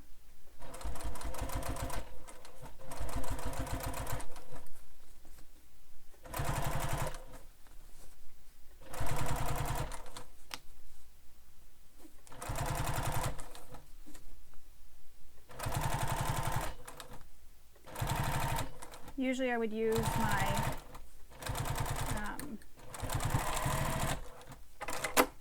stiletto, but I don't know where my stiletto is. I think it's with my other machine. I think I left it on it because it's magnetic. So now I'm just trimming all the little threads, and look how beautiful that looks. So it's all stitched, and I do like that it's a rainbow thread on there because it matches the rainbow in the material. So now I'm going to repeat that for the other side, and I'll just pause the camera to go do that because you don't need to sit and watch me do a second side. If you do need more instruction, you can rewind the video and watch that again, but I'm going to go off camera and I'm going to sew the second side. And I'm also just going to sew here where this is lifting off a bit just to make sure. So I'm just going to sew across it to make sure it holds down because you're not going to see that in the bag at all. So I will do that and then I will come back and continue on. All right, so the binding is on both sides, and as I mentioned, I sewed across that little top part there. So you can see, turn it this way, that I sewed across just to help hold this down right here on the edges so that it doesn't have the little raw edges poke out. And now we have the beginnings of our bag. So I'm just gonna put this to the side because we need to grab our bases now. And I say bases because we need 2 of them. And you need to make sure that your centers are marked on all sides. So I'm going to transfer these marks from this to this side. And look at that, this is right in the center. That's kind of funny. That was not planned at all.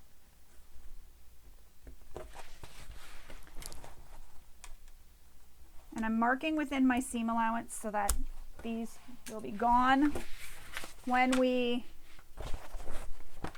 put the bag together. Now you need to line up the centers, and I just want to read this.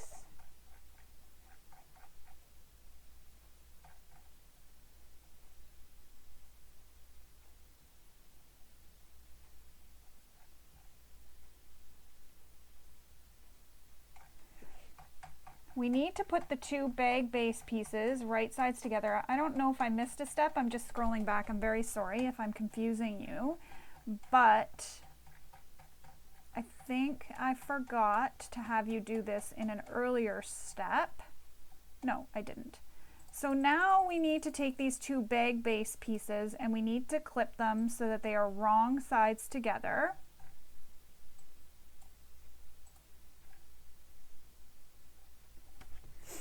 So we're going to line everything up.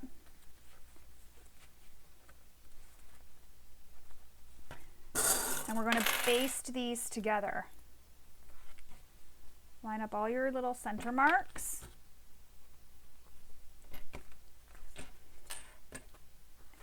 And I'm going to stitch right on top of the previous stitching that I did when I attached my binding, or piping, sorry, not binding, piping.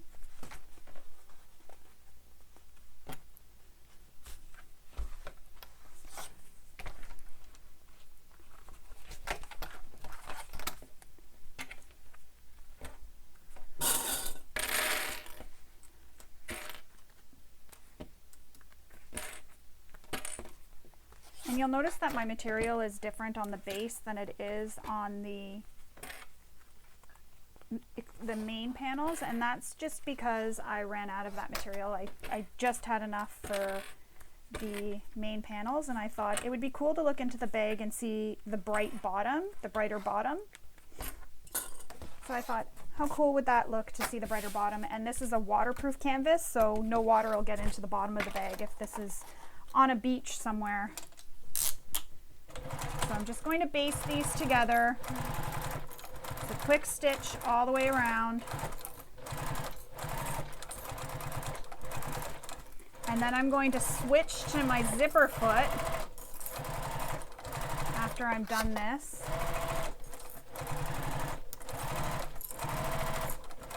And any of the base that may not be the same all the way around, I'll trim it so it's the same, meaning my one corner there, I guess when I cut it, I didn't cut it right. Because when I cut my lining, I just used my exterior to measure. So my exterior could have shifted, or human error. So I'm going to make sure that it's trimmed the same all the way around.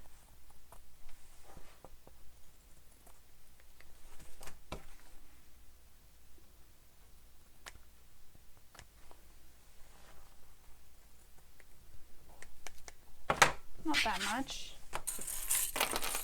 All right, so now we have that basted in place. Return my stitch length back to the length I'll use.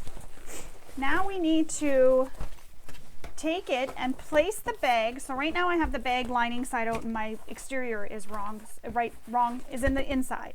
I'm going to take my exteriors and place them together. So I'm looking at the lining side of my base, and I'm going to add some clips. And I'm clipping the quarter markings right now. Clip. So I'm lining up all the quarter markings on the long edges. And then your side edges, so the side seam, will line up with the quarter marking on this short side edge of the base. Now that's going to be very bulky there, so you may want to hand crank over that area.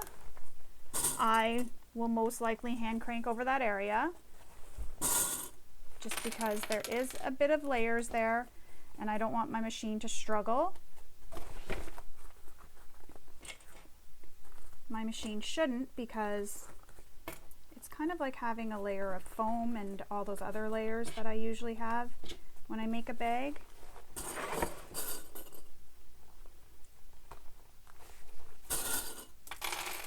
Clipping it all the way around, and as you can see, my base is fitting beautifully.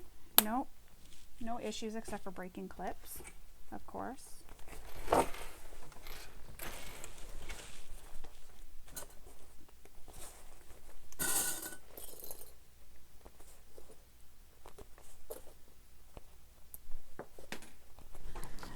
That up. All right.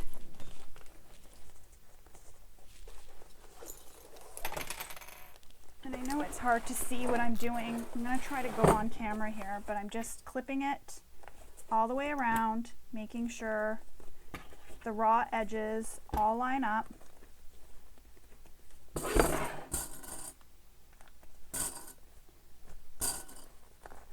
And you can push that seam where your binding is to one side. So I have it pushed right now going towards the left. You can put it towards the right, whatever way you want. Choice is yours. Not having the piping will help reduce bulk in that seam, because when you think about it, that is a little bit extra material in there that you could go without. So that'll help reduce the bulk in that seam if your machine is known to struggle through bulk. If your machine can handle bulk, so say you're using, you know, an industrial machine to sew this, or a heavier duty machine, you shouldn't have an issue. I know my machine sometimes likes to give me fits and sometimes it surprises me and it doesn't. It's temperamental.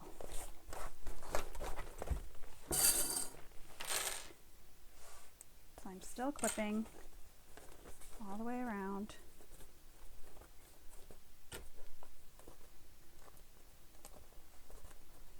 And I will get out my extension table just because this is such a big bag, I will need help holding it. But we're really, truly almost done. Like, there's not much left to do after this. Adding the binding on the bottom. And another thing, if you've used all raw edge materials, some people like to leave their bottoms unbound, and you can just sew it or clip it with your pinking shears, and it gives it that neat little zigzag edge. Or, speaking of zigzag, you can take this to your machine if you have one, you can zigzag it.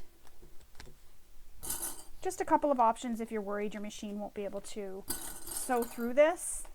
That's the options that you have. There we go. Now my extension table needs to come out.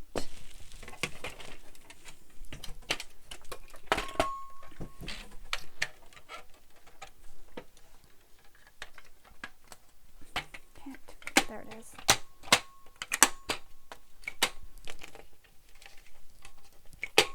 All right. Oh, one of my stickers is coming off. Oh well. All right, so now we're going to sew this together. And I'm going to switch to my zipper foot as I mentioned previously.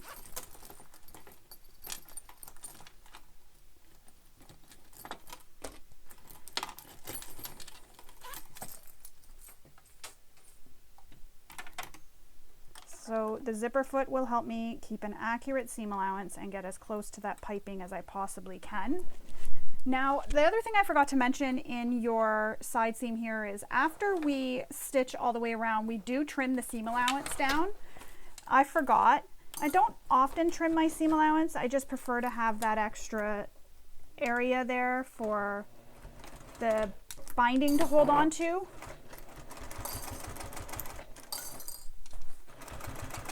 And because the binding I'm using, it does cover all my stitches.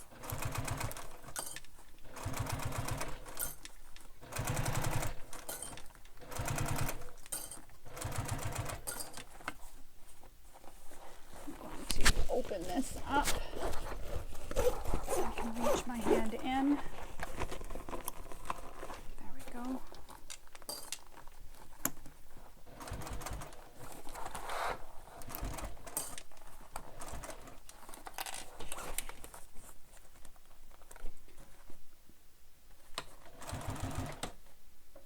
I'm going to make some snips in these curves to help the curves open up. So just within the seam allowance.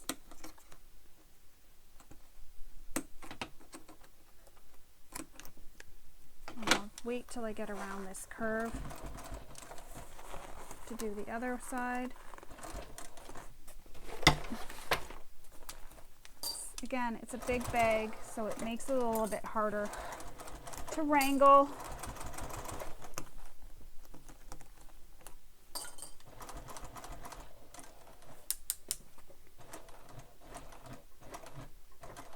I'm just taking my time. I'm coming over that area where we have the binding, making snips in this curve within the seam allowance.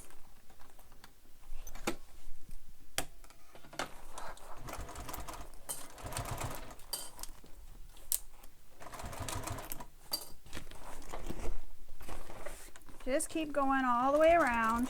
Again, those snips will help everything open up that area and make it so that you can get a nice corner. And I just got to keep watching that my bobbin doesn't run out again. I have an extra bobbin wound up just in case.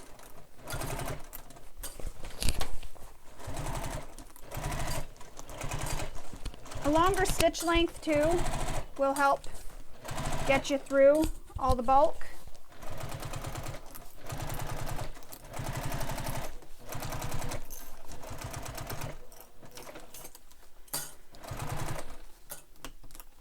All right, I'm approaching another corner. I want this seam to open up for me.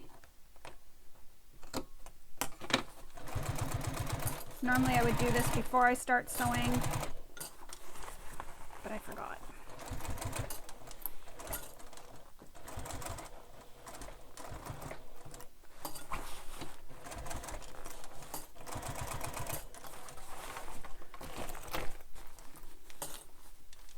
Which way did I make this one go? Okay, I just want to make sure they both face the same direction. I mean, it's not the end of the world if they don't. Taking one stitch at a time to get through that bulk. And I did increase my stitch length when I got to that area,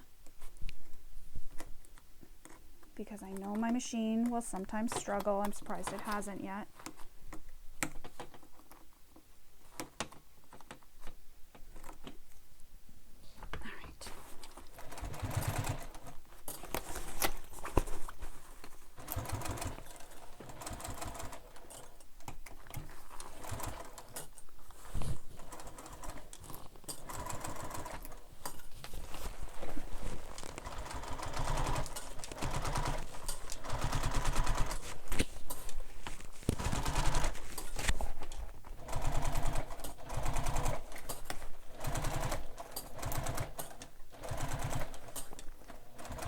I'm going to take my time here because I am where that piping is. But again, as I mentioned, it is a cotton piping. Oh, I'm looking on the side of my machine for my lifter here. All right, so now is the time to check. I will trim this side down a bit, the corners just a little bit, just to help with the binding, because they are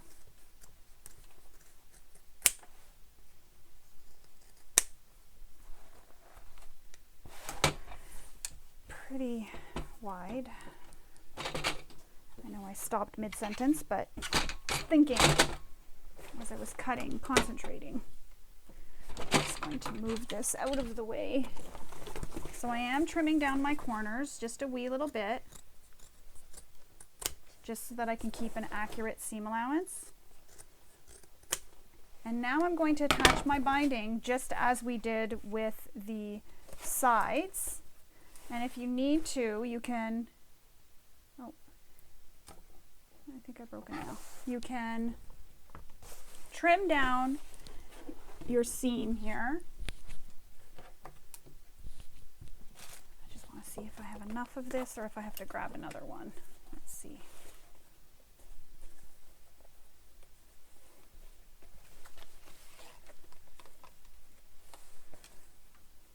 No, I have just enough. Oops, dropped a piece of my microphone.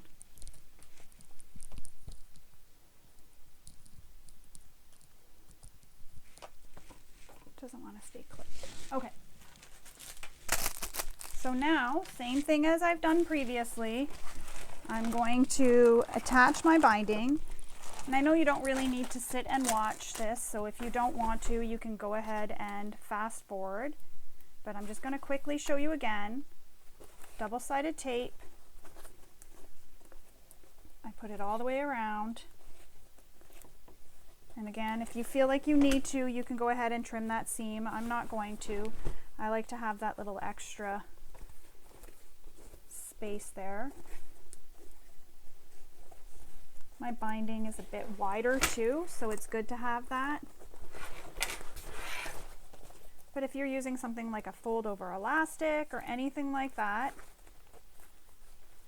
and you're worried about the width, trim the seam allowance down. All right.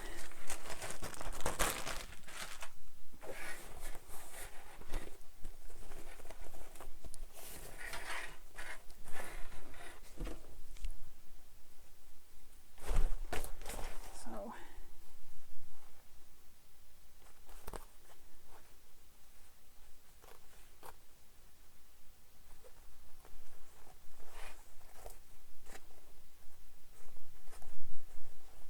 And whatever method you prefer to use for your binding, please feel free to use it. This is just the method I use that I have found really works for me and makes me not dislike doing binding on bags. Sometimes it looks really awesome. Sometimes it's, not my favorite. But I always figure it's in the bottom of a bag, and once your bag is filled, no one's really going to see it.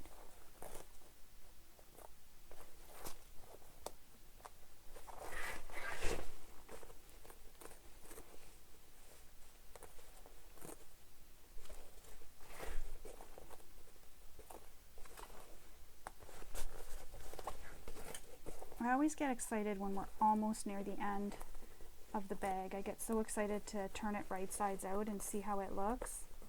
I don't know if you're all like that, but it's like the reward for all our hard work. You get to see how much it paid off.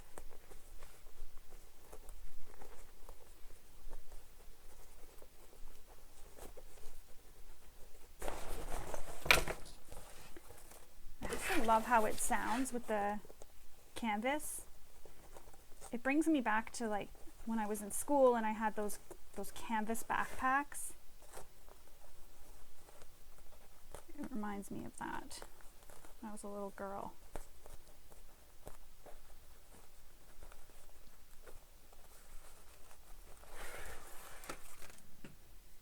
All right, we're back at the beginning. Oh, I shouldn't have thrown that out because I will have black binding left. We're back at the beginning where I started, and I'm going to do the same thing as I did with, what part of the bag was that on? I don't even remember. Oh, the handle cushion. So folding this side under, so you can see here I took it, see how it's open, and then I'm folding it down so that I'm enclosing the raw edge. And I don't have a particular measurement or anything that I use, I just fold it down and then open this up, move it out of the way. I need to trim this a bit, it's just a bit too long.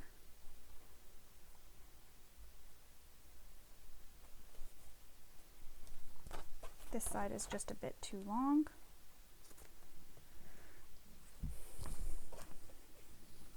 There we go.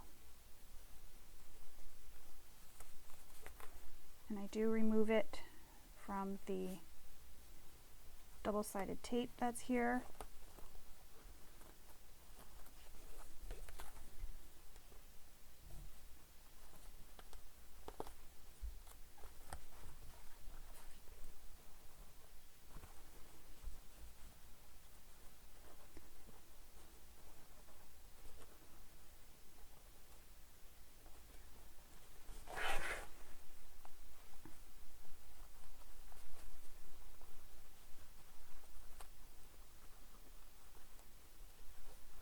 I'm a perfectionist, that's what's taking me so long. And I get it wrapped over where I'm happy with it. There we go. Happy with it there. And now I begin clipping it to help hold it in place while I sew it down. I'll be using my awl again to really help pull this over. Just enough to cover the stitches on both sides.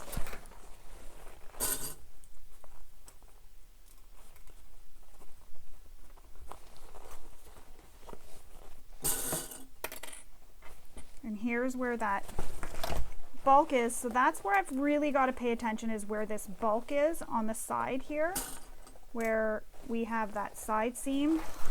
How did these get out? Get in there.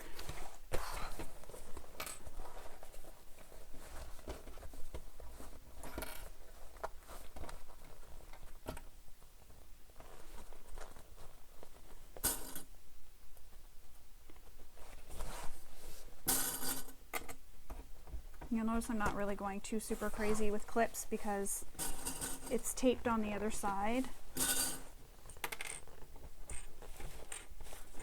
I just want this to be temporarily held on this side so it makes it easier as I'm sewing around.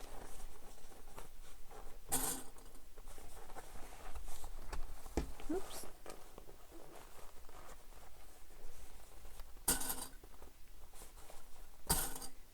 I really like how the rainbow stitching looks on this binding. It's so cool looking.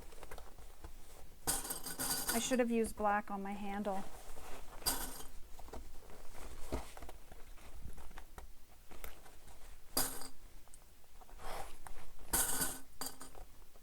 And then one more clip just right here.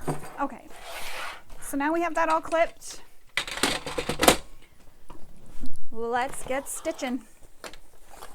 I'm going to start where that seam was that they joined. Right here. Oh no. Oh, come on. My awl is stuck. I can't get it. Of course.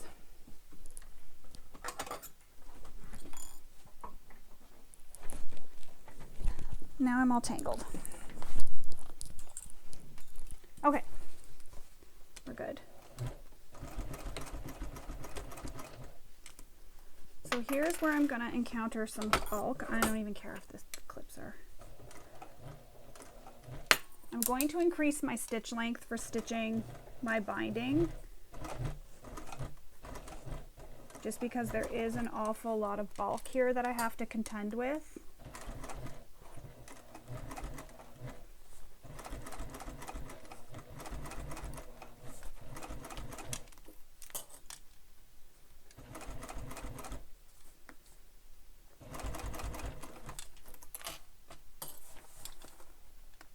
So I'm not quite using my top stitch length. I'm sort of using in between my top stitch length and my length I use for sewing a bag together, just to really make sure that I can get through all this bulk.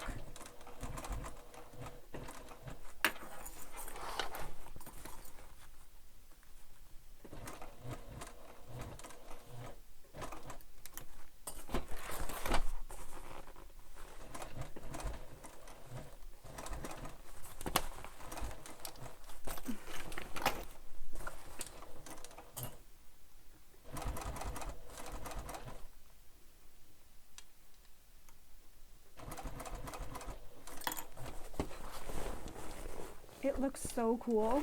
Oh my goodness. The stitching looks so cool on this binding. I'm like super excited about it.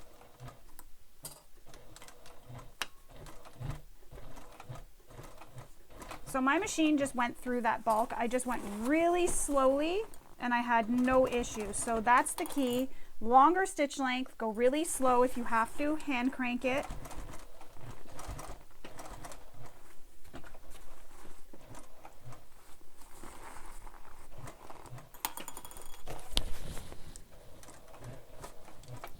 I think that's the key all the time with bulk. I always try to go as slow as I can through anything that's really bulky.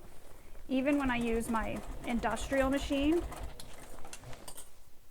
because sometimes the needle just hits the wrong way and it'll make it go on an angle into the fabric, and then you hit your needle plate and that's what's causing your needle to break.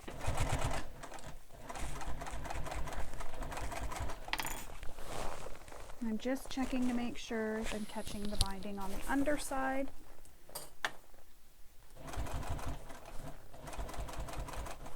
My awl is helping. It's hard to see. I can't really move my thing over too much more because I have so many cords plugged and the light will pull it out. But see with my awl what I'm doing? I'm holding it down with my awl. So I take my awl and I hold it down so it's in line with the previous stitching. Or it just covers the previous stitching. But then what happens is I'm pretty much stitching right on top of that previous stitching that I did previously when we stitched the base to the bag. So I'm stitching because I can feel that stitching line with my awl. I feel it's right there. I can see it.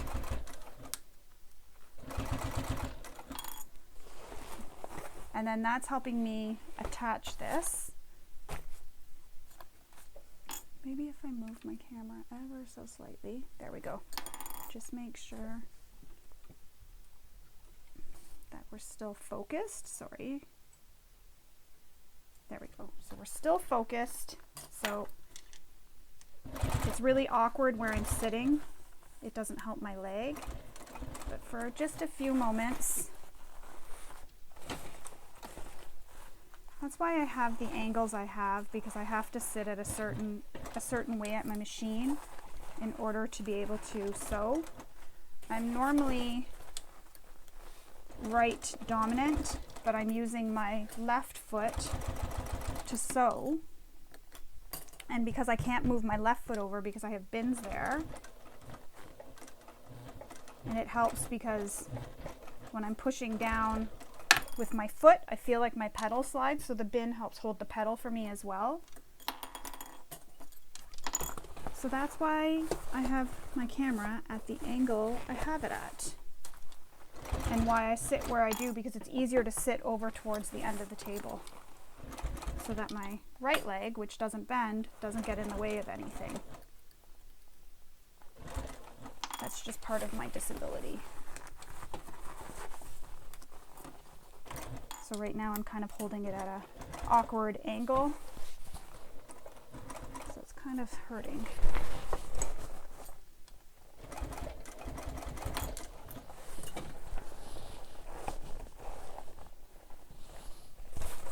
Oh, the stitching looks so nice. I'm so glad I didn't decide to go with the black thread for this to hide it, because this looks so cool. Sorry, I'm getting really excited about it. I just think it looks so cool. I'm glad I chose the black binding. Okay, we're gonna move my machine back over where it goes. Oh, my leg. And I just kept a wine bottle cork. I have a few of them, and that's what I use to put my awl in, so that it doesn't poke me or poke anybody that goes into my little bin that I keep all my tools in. And I have a few of them. Okay, so I'm just checking, but I mean, how cool does that stitching look? It's so awesome. I just absolutely love the stitching with the black. Oh God, it's so cool. It matches perfectly. Now we're going to turn the bag right sides out.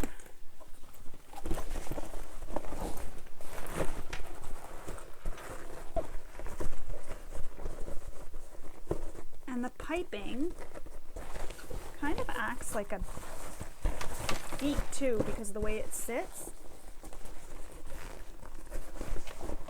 So see my piping? That's really cool. I really like it at the bottom of the bag.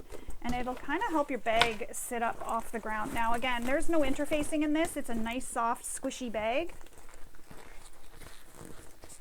And your corner here will poke out. That's huge. Like, this is a massive beach bag. This is perfect for my family of 4, for all our stuff to fit in here. But this would be even cool as a big grocery bag. You can put, you know, because it's waterproof and lined with your canvas, some cold items just really quickly into here. You can even put a couple of ice packs. But I mean, this would be a good gym bag as well. It's cool. Look at, I mean, you can't even really see it on my camera because it's so big. And I love, love, love how the piping looks at the bottom. It's really pretty. And I'm just fixing some of the little twists that happen. I don't even care. There we go. Okay, that's really cool. All right, so now I'm going to put my extension table away because it's going to be in my way behind me. Now we have to make the attachments for the crossbody strap So we need to grab out the webbing and the hardware for that. And the webbing is these two little pieces. It is given in the pattern what measurement you're going to use. You're going to feed the hardware through the webbing, and you want to fold the raw edges behind the webbing so that they don't show on the finished bag. So just like that. So you're folding them over and behind. So we're going to end up stitching them down. And I'm going to use some double-sided tape to help hold them in place. So I'm going to place some double-sided tape here and here.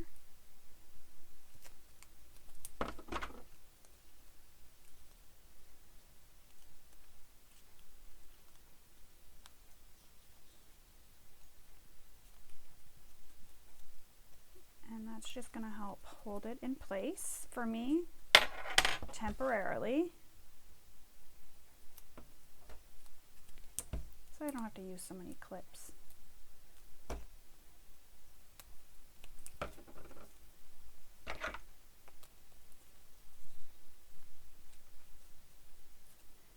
And I'm keeping my zipper foot on my machine for now because we're going to need to sew these onto the bag. So there is a measurement given in the pattern for where these will go. So you'll want to measure from the top down and make the mark and place them centered over the side seam. So I'm just going to go off camera really quick. I'm going to make those marks and then I will come back and we will attach them to the bag. All right, so I've made those marks. Now I'm going to go ahead and attach the anchor.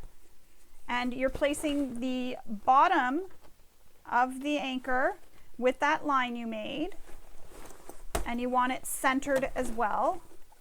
This is going to be really tricky to do, so bear with me while I get this on my machine.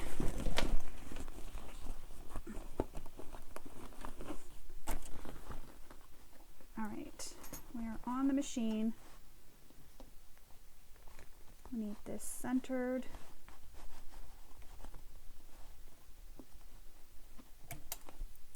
Okay.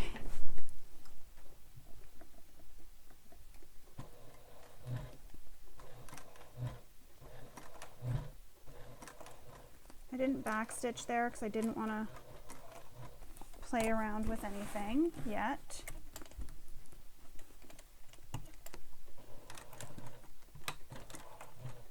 And I always go backwards when there's hardware here, just so that my foot can clear it.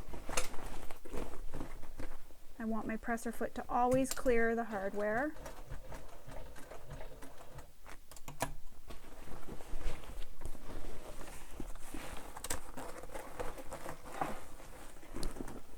This is going to end up in my way.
I'm just being very, very, very, very careful here because I don't want to break a needle at all.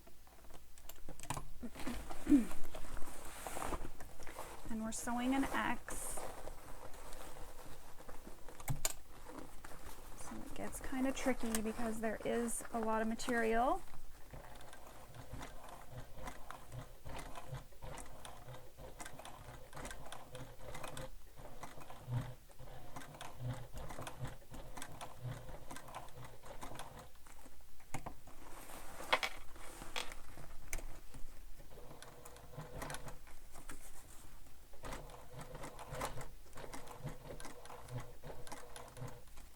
So across the top again and then go backwards. This is just how I'm extra securing it. Oh, you know what I can do? I can spin this and then I don't have to go backwards, because going backwards kind of scares me. I have broken needles going backwards over bulk.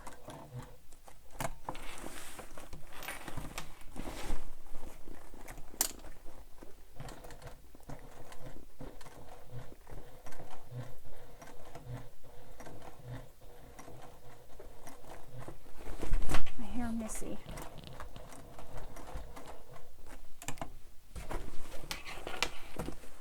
Oh, she's just on her bed.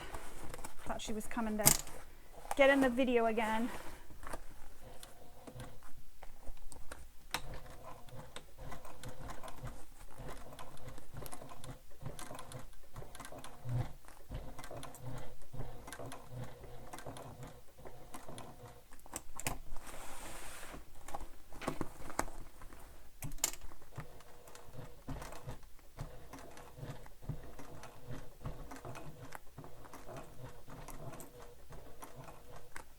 So I was just going back over that bottom row of stitches. Now I'm going up the side.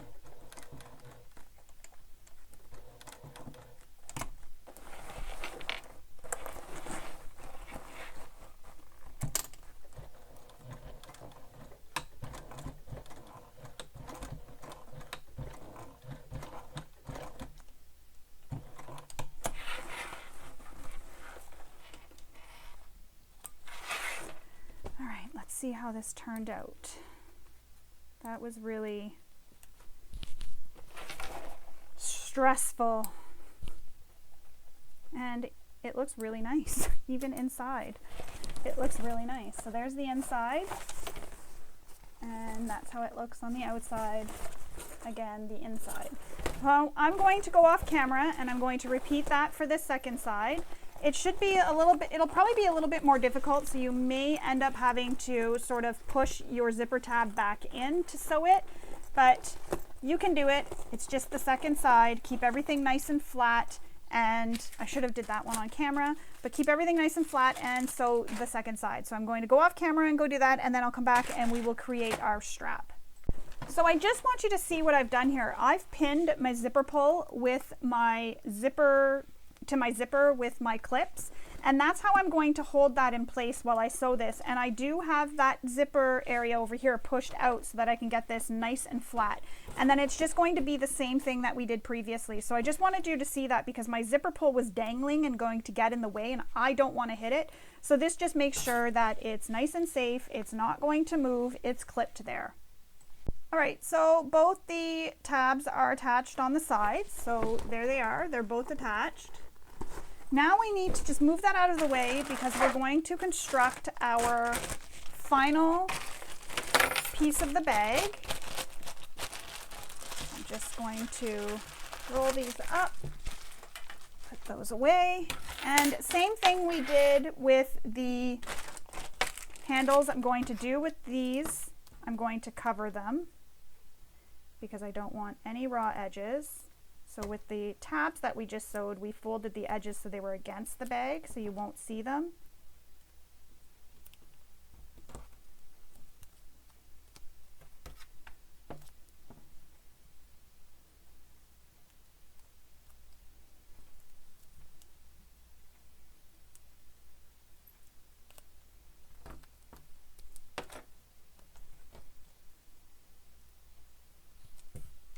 Same thing as I did, and the same thing you do with the zipper too.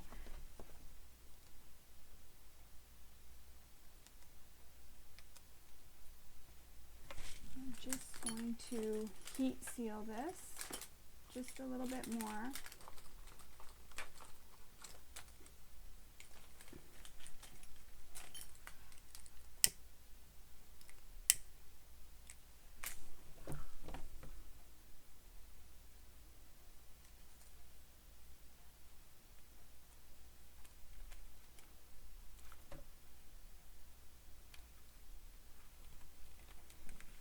But with this one, because we are not sewing it to a bag, we're sewing it onto, or we're attaching hardware, I'm going to actually stitch this piece down.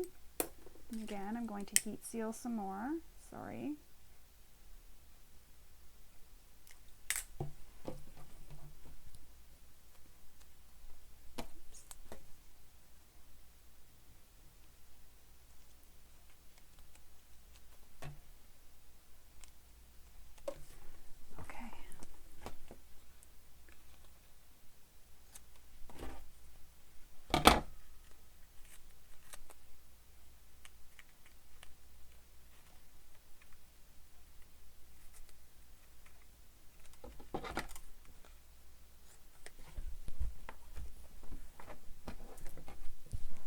So I'm going to switch back to my other foot because these next parts will be easier with my regular foot.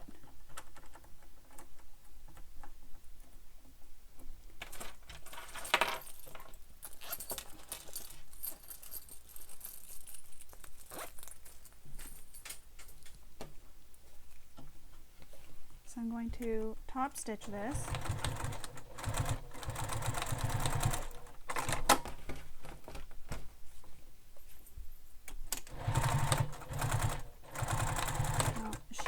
Up here. She's wandering around right now.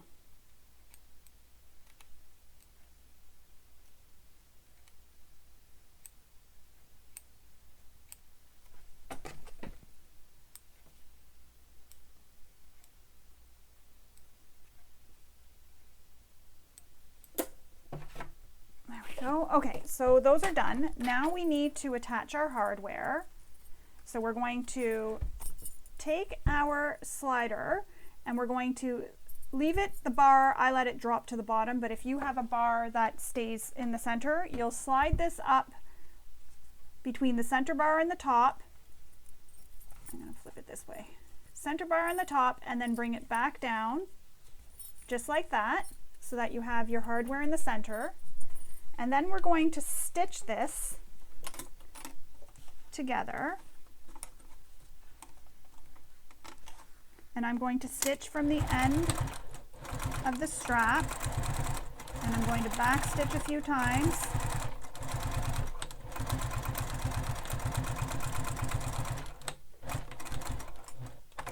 So I'm going to actually go over this twice.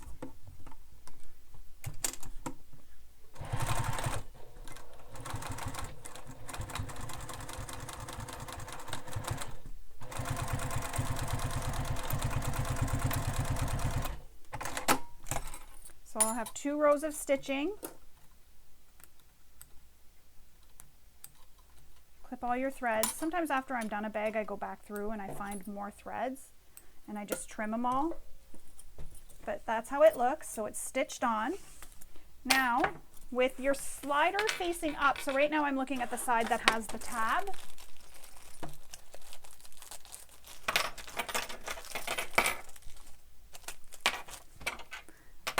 Slider facing up, bring it down, keep it so that it's all the way across. So see, my slider's still facing up. Swivel hook against the table, slide your strap through the hardware or the ring on the swivel hook. Then you're going to go back over that center bar just as we did the first time. So it looks like this now.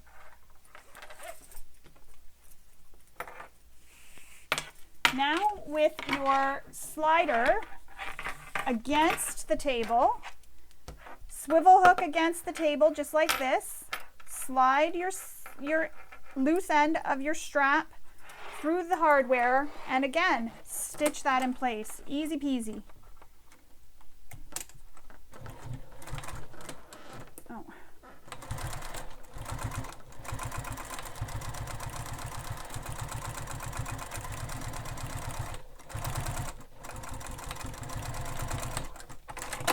So 1 row of stitching, and then I do a 2nd row of stitching. And I'm going to go as close as I can to the hardware here for this one.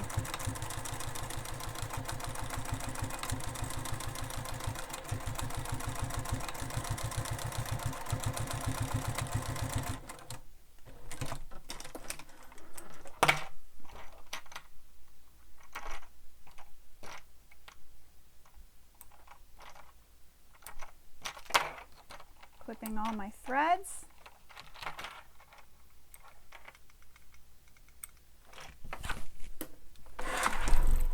Oh, found some goodies underneath my machine.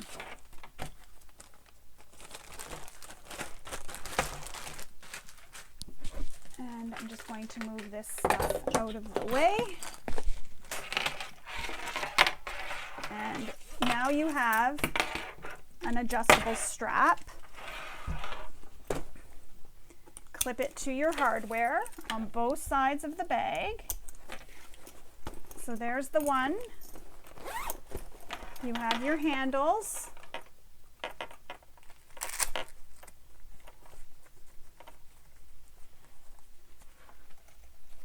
I'm just going to get them in there.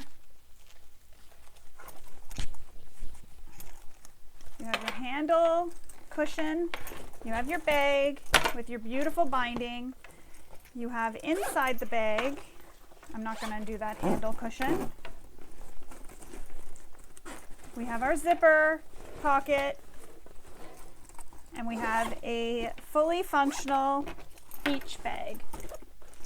So there it is. Your Bethany Beach Bag is all complete. You're ready to take it out and show it off to the world at the beach. Load her up. Put everything you need in there, all your beach towels, your flip-flops, everything you need, even your kids' toys, and head out to the beach for a day of fun in the sun.